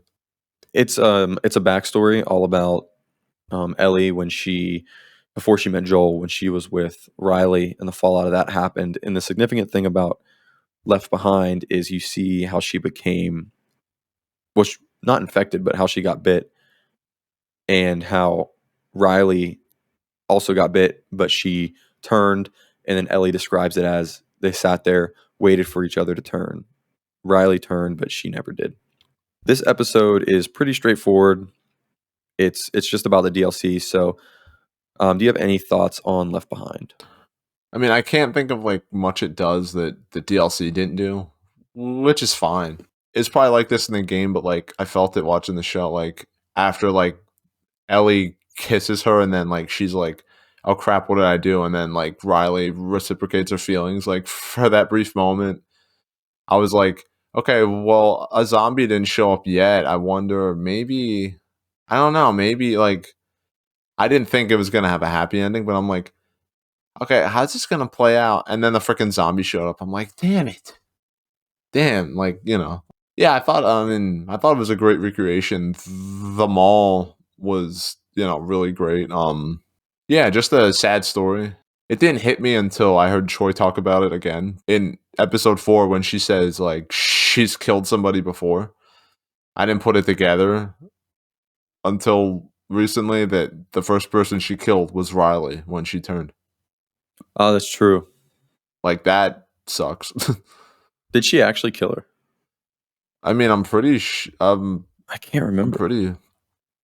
I don't remember much about the DLC to be honest. I don't either. I only played it once, and that was when it came out. So You know, like, it's cool DLC. It's cool seeing the backstory of Ellie a yeah, and little like bit. how it like ties into the present where like she's like Riley didn't give up on her, so now like she's gonna be there for Joel. Like it gives her that push, and then we see near the end of that episode like them like she grabs his hand and then like he grabs her hand. Like that was just a subtle thing. Like yeah. Well, I have So a thought about that I'll share. yeah, But so yeah. that's it for episode 6 and 7. I think both of those episodes it brought the series down a little bit for me. Yeah. Yeah, so that's our thoughts on how they handled that. So we're gonna get into episode 8 now, but yeah, give me your thoughts on what you think.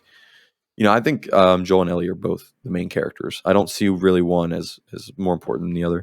Okay, I'll say. Well, in fiction, there's uh the main character is like whose eyes we're seeing the story through, and then sometimes the protagonist is like who the story's centered around, and that can be a different character. Sometimes it's also the main character.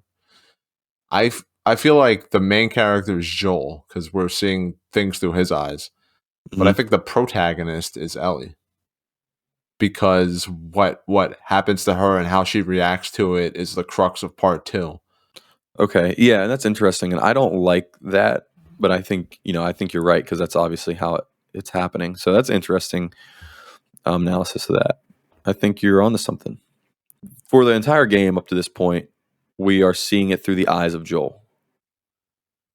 Obviously, something big happens at the end of the university section when he falls, gets impaled.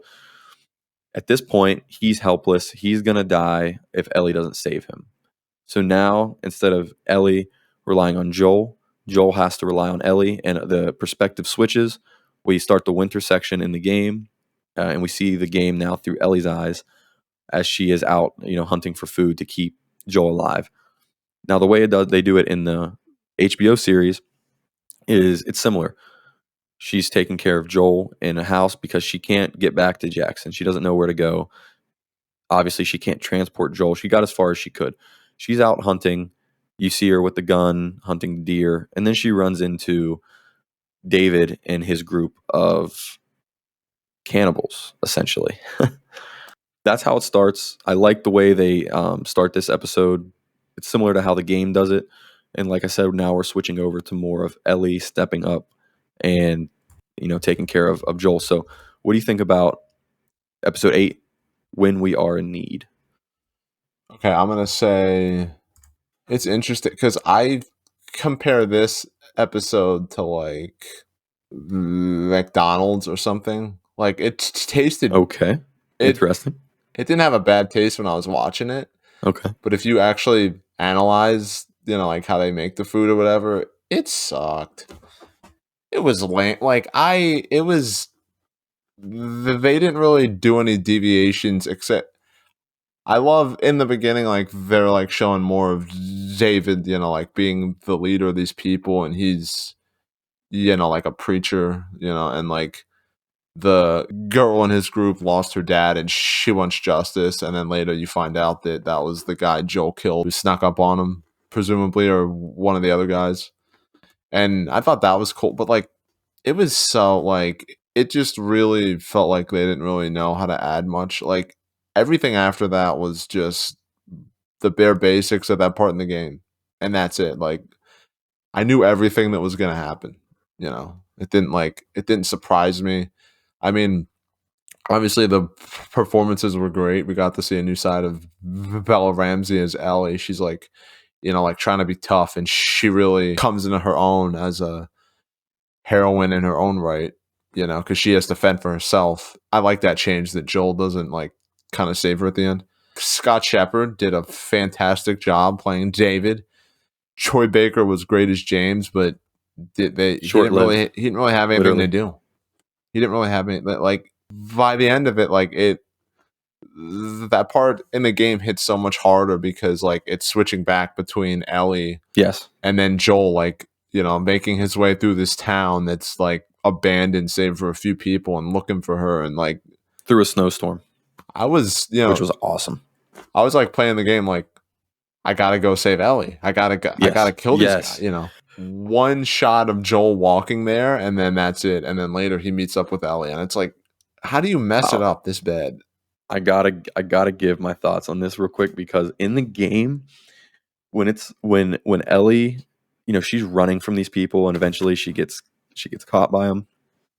You find out that they're cannibals. They're trying to eat her, or whatever they're trying to do. Joel wakes up. He's hunting her down because she's gonna die. So he is on his way to save her. And I remember in the game, I never ran through a part in a video game so fast. I didn't stop for anything. I didn't try to sneak. I didn't try to sneak through buildings to take people out. I ran down the main street, guns out. Anybody I saw was getting popped. I was going straight for Ellie. That part was so, it hit, like you said, it hit so hard in the game, and I think in the show, it just didn't hit as hard. As great as these, actors did, as David, and obviously Troy Baker did great.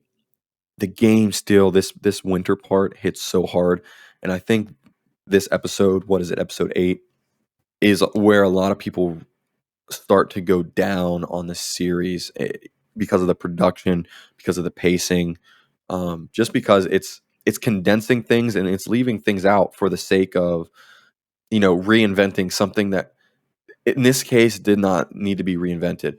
In the game, they actually never use the word cannibal. They don't refer to themselves as that. It's very gross and ominous in the game. David in the game is, I think, creepier than he is in the show, even though he did an amazing job. It's just because they're not sitting there like an evil villain explaining what they're going to do. In the game, it's just you really think he's about to eat you. I mean, it's just, and other stuff. Yeah, like surreal. They made certain things more explicit because there's like, apparently like some people aren't very clear on the fact that in the game David is, essentially also a pedophile. Yeah. And then in the show, I don't remember they do if that a moment bad job of over explaining. I don't know if that moment in the show, I don't remember that being in the game necessarily, but it was just more. Here's how Craig Mazin describes it at the end of the episode. He says that David is looking for his equal, and he sees Ellie as that because the look in her eyes that he saw at the beginning of the episode, he saw in himself, and he sees her as an equal. That's how the show interprets it. In the game, he's not looking for an equal. He's looking for a snack. In either way you want to see it.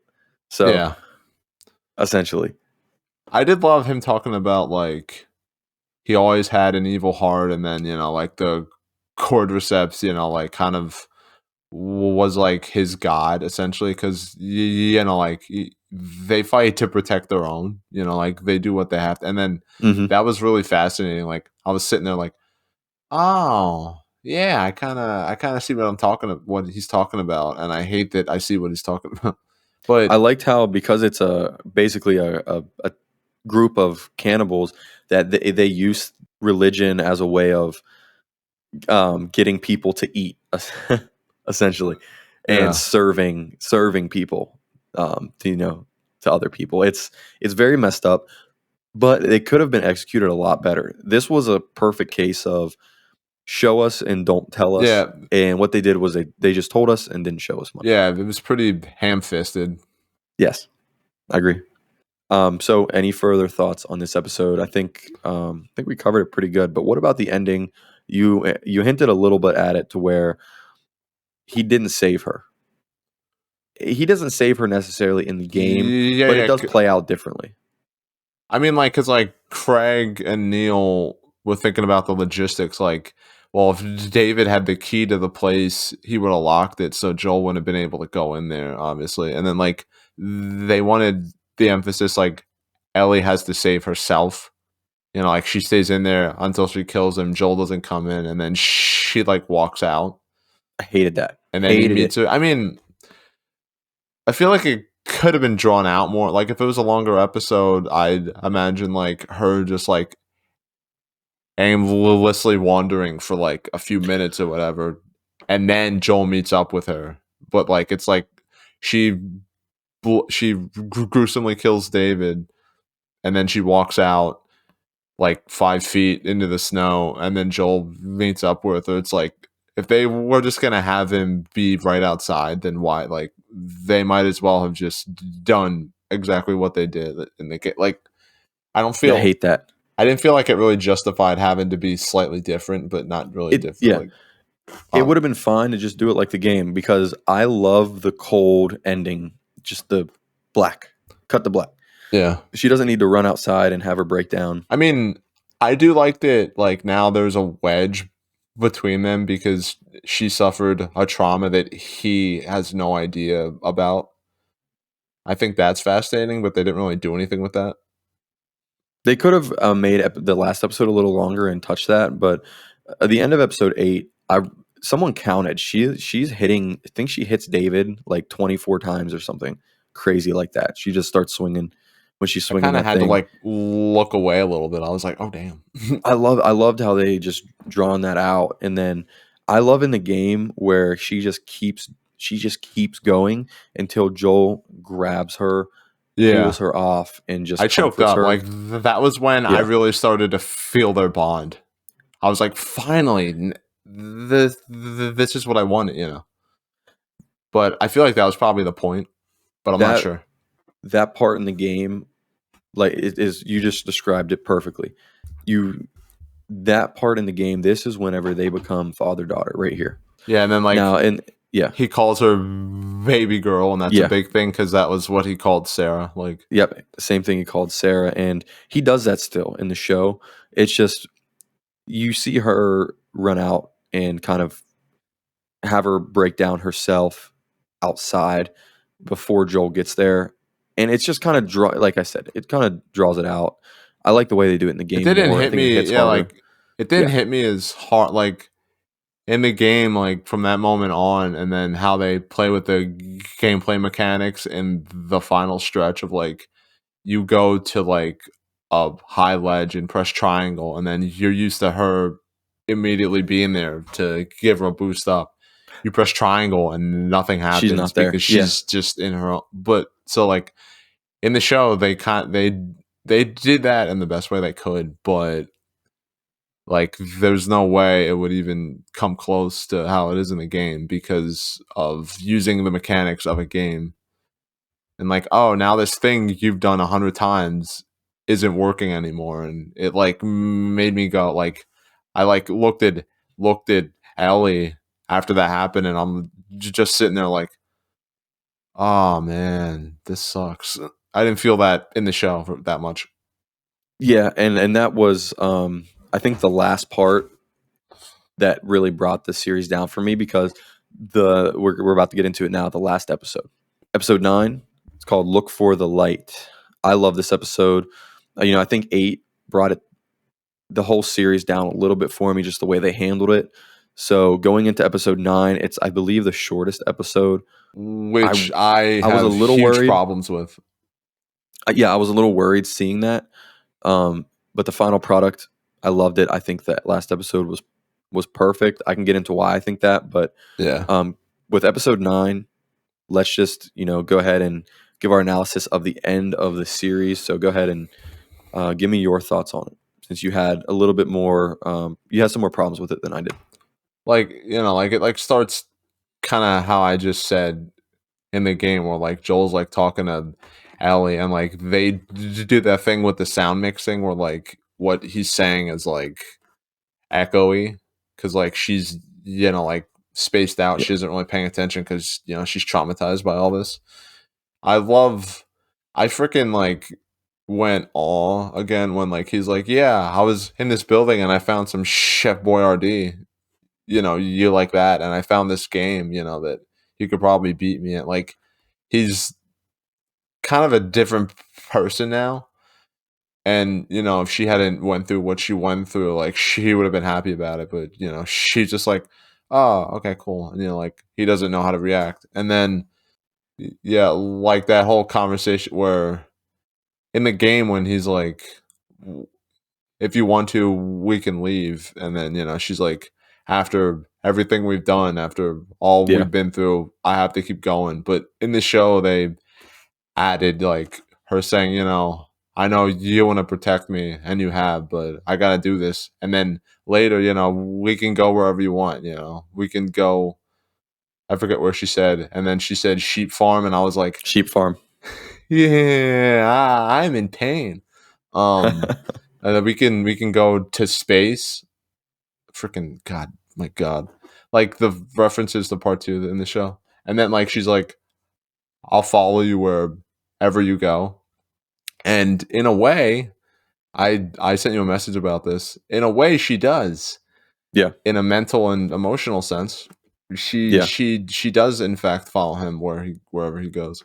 And then God, that freaking conversation where she's Yeah. I like, know what you're I about to get like say. you're trying to tell me that time heals all wounds, and he's like, it wasn't time that did it. Because that comes right after they're walking through very nonchalant through Salt Lake City at this point. You're in this is the spring section in the game. It's the last chapter. It's about an hour long. They're walking through the city looking for the Firefly compound. They're kind of just like I said, nonchalant, just going through it, having conversations. And she asked him about the wound on his head Oh and where he yeah. got it from. And he says that the day after, correct me if I'm wrong, the day after Sarah died, he tried to kill himself and he missed. And that's the scar from the bullet. She says, well, I guess time heals all wounds. And he says it wasn't time that healed it. I had to pause. This doesn't happen to me that much when I'm like watching a movie or whatever, but I I literally had to pause and just like cry for like a few minutes. The thing I love about art is that like I have a hard time like internalizing emotions and stuff, but I love it when I experience something in a game or whatever. I can like put words to something I couldn't put words to, and then like that like made me think about like my relationships with people in a way that I hadn't really had before. Her reaction, like she like kind of like starts to like tear up and stuff, and that like she doesn't really know how to respond to that. They do this thing where like they tell each other how they feel, but they don't, and then she's like, "Well, I'm really glad that never worked out," and then he's like, "Yeah, me too," and like that's basically her saying, "I'm glad that you're still alive." I just love that stuff. I have an analysis here, and I got part of it from, I think, the expert analysis of Craig at the end of the episode. And the sentiment Joel's getting across is just that it's time didn't heal it. That's all he says. And Ellie does not. Ellie can't comprehend that yet. It's not a lesson she learns until the second game. And there's an analysis from Craig at the end of the episode, and he says time doesn't heal anything. It's people that heal things. That's what he was saying to Ellie. She didn't understand that yet. Joel understood that. She doesn't understand that till the second game. So that was what that whole conversation was about, and it was one of the greatest moments in the entire season. It's just as good as any moment from the game, and I think this is a moment that justifies the show being a thing, being worth making, and worth them putting this time and resources into to create. I think moments like these that's what makes the show better than the game. So right before we get into the last stretch of this episode, a very cool thing happened that we didn't even talk about yet. It's the very beginning of the episode, the cold opening. You see Yeah. Ashley Johnson. She's running, and of course, she plays Ellie in the video game.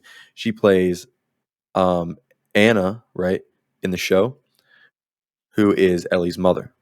She's running through a field being chased by an infected. She's pregnant. She runs into a barn that has a Firefly logo on it, and she's expecting help. Nobody's there. She's literally about to give birth. The infected, runs in. She gives birth. The umbilical cord still attached. The infected bites her. Then she cuts the cord, kills the infected. She's bit. She's about to die. Ellie is there. Presumably, that's how she is immune now, because her mom was bit as the umbilical cord was still attached, and then it was cut immediately after. Marlene shows up because her and Ellie's mom were lifelong friends. Her mom says, she's safe. Please take her, watch over her, whatever, and then, kill me. And that's what happens. It was one of the coolest moments. And then this is some insight and some backstory and just more development narrative we get that justifies the show, being a show. And it's what makes it, in some ways, in some aspects, better than the game itself. So that was my quick rundown of it, because it was an amazing moment. So what's your thoughts on this opening? Yeah, it was great to see Ashley Johnson, like them bring the people that play the characters in the game. And they're all doing such an amazing job. I just want to put that out there, because I mentioned Marlene too. Marlene killed it. Ashley Johnson killed it. Troy Baker killed it. I mean, they're same with Jeffrey Pierce. All of these actors from the game that are now in live action in the show, they're absolutely, some of the best talent on the show. Yeah, I love like the idea, like I was like stunned just the idea of like having a baby in that kind of setting, and like knowing that like she had to leave her kid, and just like imagining what that would have felt like. I love that like small detail where she's like, she tells Marlene that she cut the cord before she was bitten, and then she says it again. She's like, I cut the cord before I was bitten. Before, and like on the podcast, they had Ashley on, and like she was like talking about like, yeah, like them two have been friends for a long time. Marlene knows that she's lying, and she knows that Marlene knows that she's lying, but it's one of those things where like she wasn't gonna, like Yeah. fight with her on it. And then I don't remember in the game, is there like any reference to no?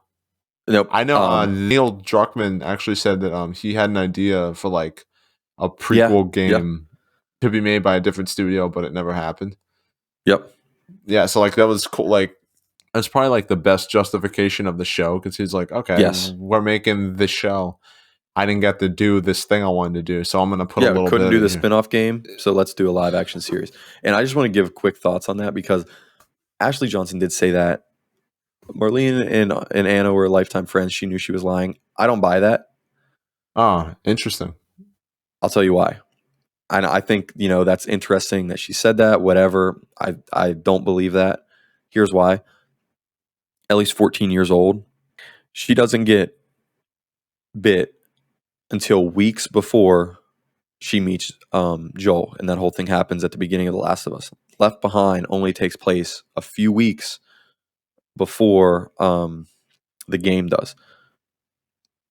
If Marlene knew that her mom was lying, she wouldn't have waited until she was 14 years later, until she got bit and saw it, to actually take her and run tests on her. She had 14 years to take her to any facility, and a lot changes in 14 years. This was only 6 years after the outbreak happened. There was probably more infrastructure, more doctors, more resources, a lot more that she could have taken the newborn to run tests or anything. They could have gotten blood from the newborn and studied it. You know what I mean? So why, if she knew that she was lying, not do anything about it until something happened, in the future, like you see in Left Behind, the DLC, and Marlene finds out. So that's kind of why I don't buy it. I mean, if I there's was an Marlene, interesting argument that I'm hearing that I never really thought about, of like how Marlene kind of wasn't like a good No. parental figure, because like she just like dumped Yeah. Ellie to this Fedra school Fedra. and is like, okay, have fun. Like she didn't But she would really. have had to been, that. Let's just say 5 years old. That would have been 5 years that you assume Marlene was taking care of Ellie. You know what I mean? So it's not like she just went back and handed this newborn to Fedra. Here you go. Maybe she did, but she was a Firefly, so why would she? She would have kept her with the Fireflies. So what happened? You know what I mean? I just don't buy Yeah, that that they were makes me, lifelong because it friends. seems like in the game, like they know each other, but in the show, Ellie doesn't know who she is. I like that they So added that. that's what I wonder. Yeah, Like I just what the don't buy context that is. explanation. Yeah.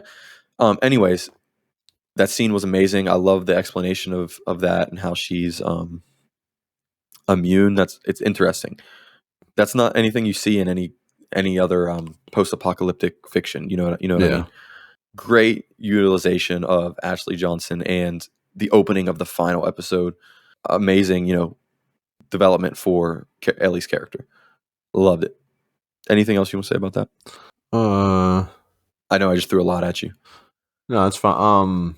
I kind of wish the episode was longer, because when I heard she was going to be playing Ellie's mother, I expected something Dude, she killed it. that I was hoping that like it would have been like a larger thing. But I mean, I think about it now and it's like, well, I think it was about as long as it needed to be. So I mean, I thought it was great. It was a great way to like we see before the end of the story, like see the beginning of Ellie.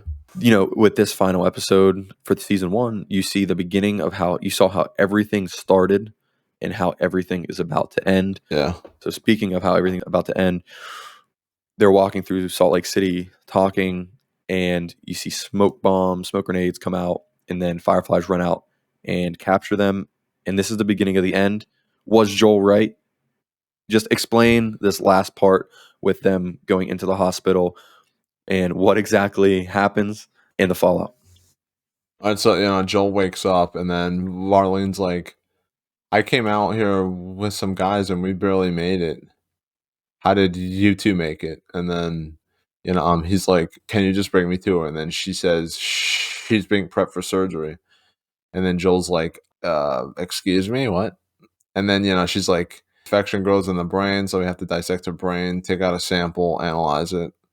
Which people argue over how scientifically sound that is. Did the Fireflies know what they were doing? I think that's missing the point. I like the idea that as long as they think they're doing what they need to do, it doesn't matter whether it would have worked or not. But some Fireflies are walking Joel out, and then he goes Punisher mode, and he takes him out. What we get is probably the best way that they could have recreated the experience of Joel mowing down these dudes. It's like a montage with like a remix Yeah, of the theme, and unforgettable. he's just bam, bam, bam, bam, and it's haunting. Like it makes him. It's like the scene in the It's first his Joker Terminator moment. movie where he's like killing people in the police station. Like it shows, that That's true. this is a bad thing that is happening. As much as people But like to debate, what is the bad thing happening? Is it him killing soldiers to protect his daughter, or is the bad thing happening that is happening? These people dissecting someone's brain who may or may not. It may or may not work. It might be for nothing. You might be killing this person for nothing. I That's mean, the yeah, that's the argument. yeah, I think it's a bit of both, because I think thought about this the other day. He's basically, like selfishly wanting to protect Allie because he doesn't want to lose another daughter figure. So Yeah, that's why he does this. But, and, like the alternative is like they're going to let her die possibly for nothing. But this whole thing wouldn't have happened if it wasn't for Marlene. Like, Marlene, in the beginning, she's like, hey, Joel, hey, Ellie, you're immune. I want you to go do this for me. I'm not going to tell you specifically what's going to happen, but just Yeah, trust me. Shut up.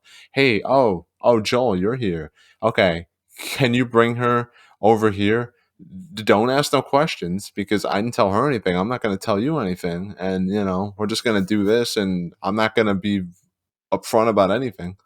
So, like, it's also kind of Marlene. So, like, I mean, I think anybody who says that, like, they wouldn't murder people to protect one of their loved ones in a life or death situation is being really dishonest.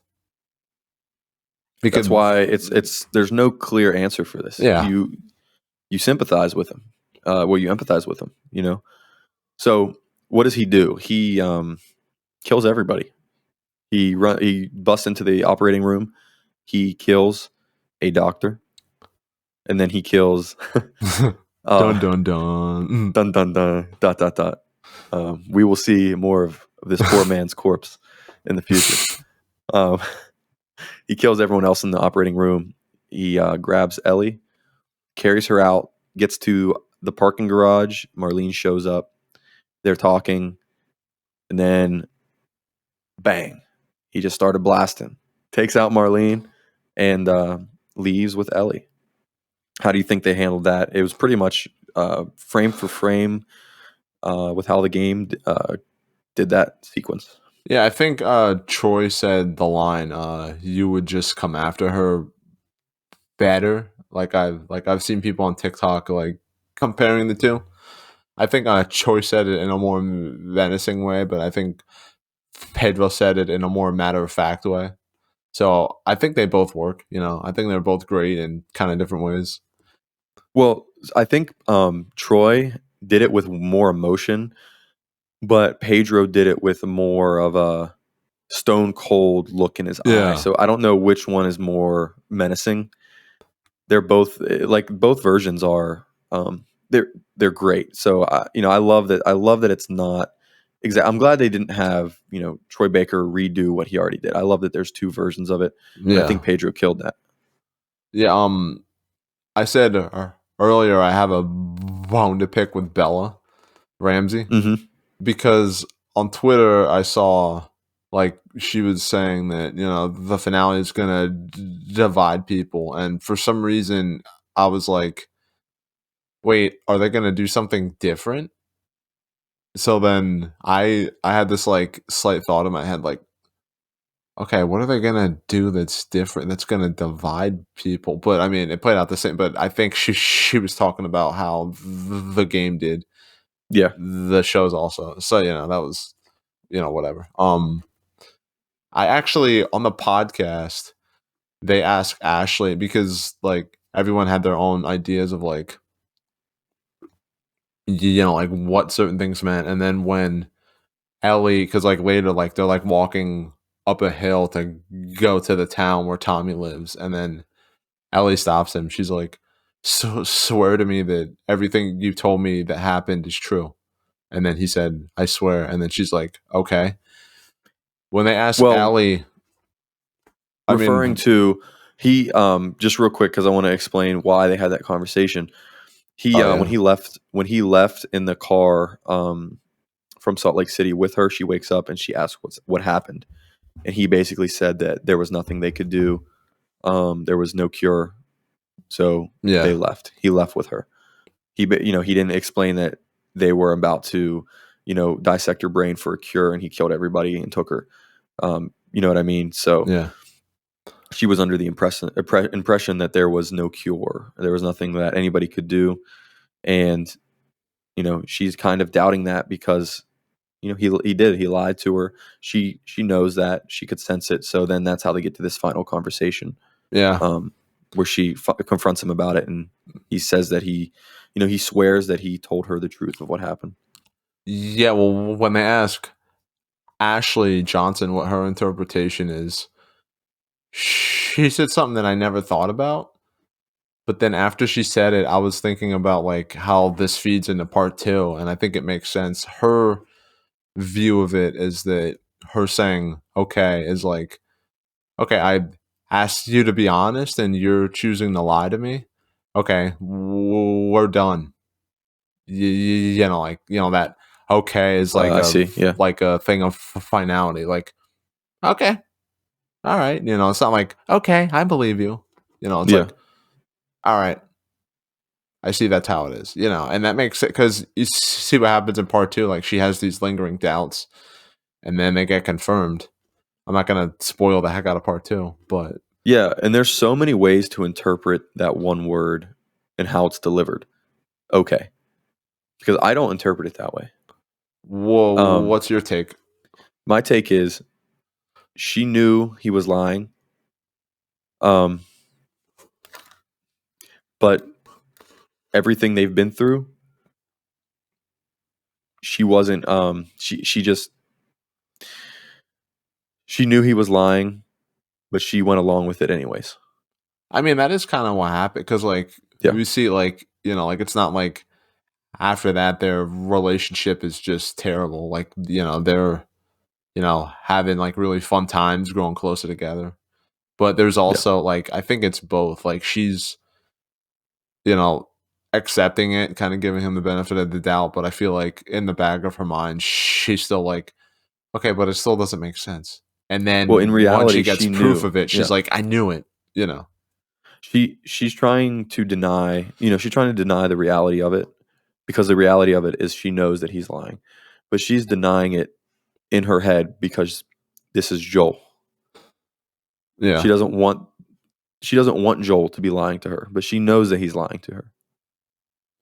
Which is also one of the things that like I've is one of the reasons that I think like Joel in this situation isn't innocent, even though that's what a lot of fans would say, because media literacy is dead. RIP. We live in a society. Um, because why if Ellie wouldn't have, found that recording saying that like of I think it was Jerry saying that like, like it seems like we're really gonna be able to make a cure or whatever. Like they were sure about like she finds that out and then she asks him. If that didn't happen, he probably would have just let her live a lie forever. Like he never like it's not that he didn't want to tell her the truth right away. It really seems, at least to me and some people, that he was never going to. And that's Yeah. not okay. Like, like he couldn't have that conversation, like, because he didn't want to lose this thing that, he had in his head. Like, like he It was found, just extremely yeah, selfish. like he found a new daughter. And he's like, I'm not going to ruin that. Yeah. I've been through way too much. And it's like, I get it, Joel, but dude, this is kind of your fault.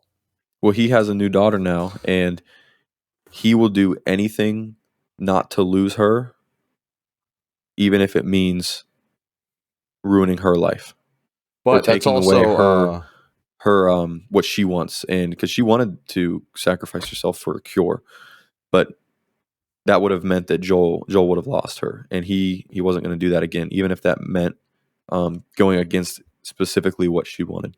yeah, but Craig and Neil said like, and it's true, like all parents lie in some way to protect their kids. And that's the way I view it. So I never That's just thought how it he is. did Like anything wrong. no parent always tells their kids the truth about anything. In fact, I say when you're younger, they don't tell you the truth about a damn thing. Ever. So and it's not Joel's responsibility to save humanity. It's not Ellie's responsibility Yeah. to save humanity. If there's a possibility that she could have, okay, that's a possibility. There's also a possibility that they continue doing what they were doing, and that's what happens. I guess some people are upset because they feel like maybe it's the moral, it's the ethical thing to do. If she's able to make a cure for humanity, that she should do it. But in reality, it's not either of their responsibilities to do that. The problem is that Ellie did want to do that, and Joel wanted to be selfish and not lose I mean, another daughter, I basically. feel like part of why she said like she wanted to do it afterward is just because like I Yeah. think she kind of said that in hindsight. survivor's guilt. You know what I mean? Because like it's easy to say something once you've experienced something because you'll never be able to see the other outcome. You know what I mean? Like so, like Yeah, it's like that. Like same thing. Like say when you're younger, you know, you fall in love with somebody or like you have feelings with somebody, but you never pursue a relationship with them, and then like they just vanish off the face of the earth. You could say, man, if I could travel back in time, I would have made a move, but there's no way you could know that. You know, like maybe you're telling the truth and maybe you're not. It really doesn't matter. Like it's all about how you feel about it in the moment. it's about the perception, and it's about the infinite possibilities and questions that it leaves, because that's essentially what the game did and why it's so divisive. That's what Bella Ramsey said on Twitter. All this is going to divide a lot of people. Yeah, the original game did, and the ending is left up for debate. And people have been debating it for 10 years now. I've had 10 years. I've been wanting to talk about this on a podcast. But that answer, well, that question gets answered in part two, which I am not covering until the season comes out. Yeah. So how do you feel about the overall first season of The Last of Us on HBO Max?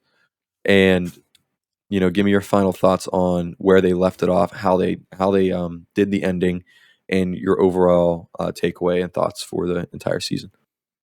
I think overall it was mostly the best case scenario because like, you know, like I have my ideas about how I would have done this show and I would have done this differently and I would have expanded on this and I would have made it longer here and I would have, you know, put more of this. But at the end of the day, if they left me and other fans in charge of these things, they would be terrible. Like any problems you have with them now, they would be like my Last of Us show. Like people would probably be like, "This is boring. Why didn't the outbreak start until the beginning of episode 3? What's going on? I don't want to see Joel pouring concrete.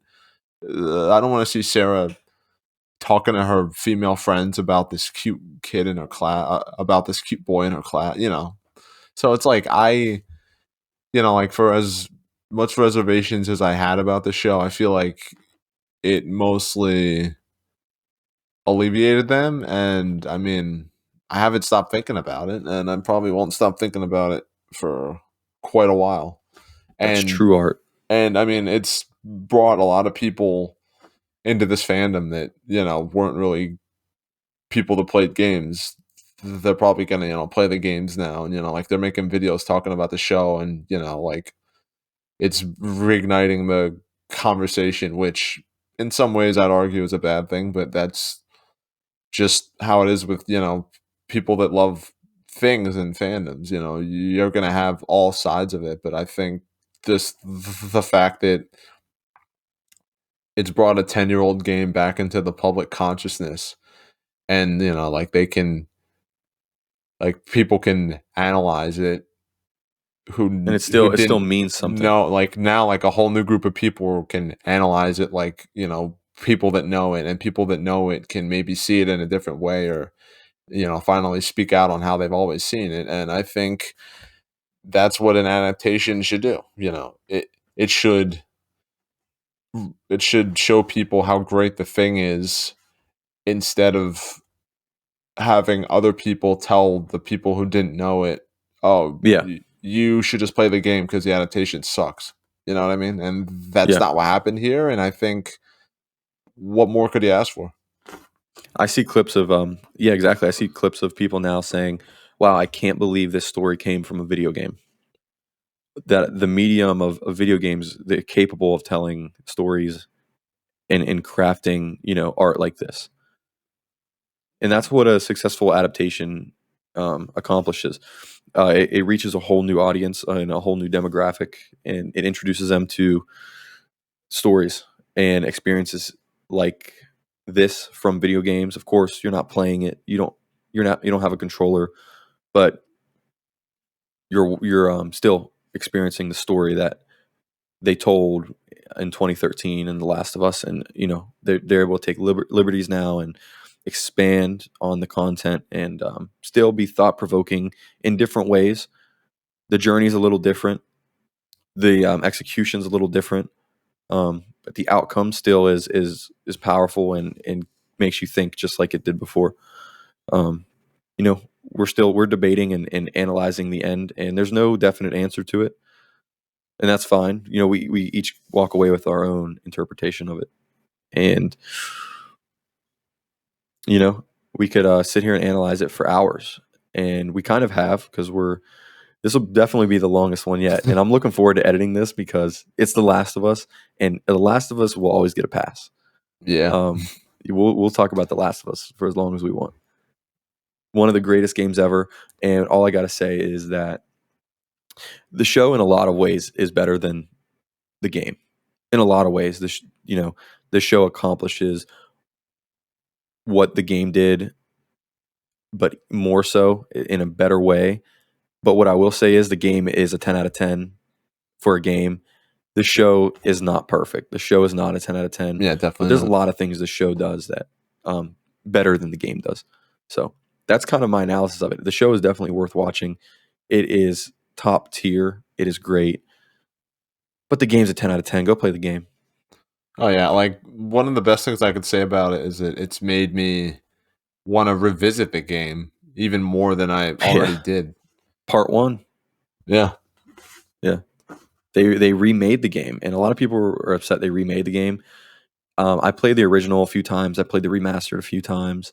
I started playing Part 1, the remake, on PS5, so perfect time to go revisit it. Part 1 on PS5.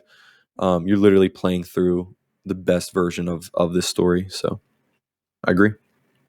So that's our lengthy discussion on Season 1 of The Last of Us on HBO. Man, I needed some water or something. Whew.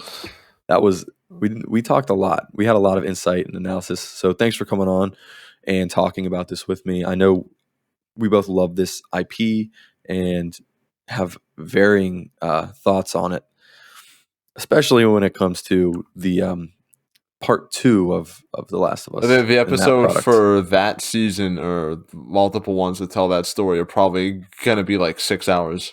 I can already. That's going to be probably a little longer because there's going to be a little bit more. Let's just say discussing our certain viewpoints of it. Yeah. Either way, let's wrap it up. Thanks for coming on. Anything else you got to say before we head out? Hey, any studios that want to do any adaptations of any video games or anything else, this is your blueprint. It's really not that hard. Stop making it seem like rocket science. I like it. That was a great way to send it off here. Last thing I got to say is I'm very excited for The Last of Us Part 3. Yeah. We'll have a completely separate discussion on that. So thanks for coming on. It was a lot of fun. We're going to end it there because, I'm tired of hearing your voice. So, all right. Have a good one.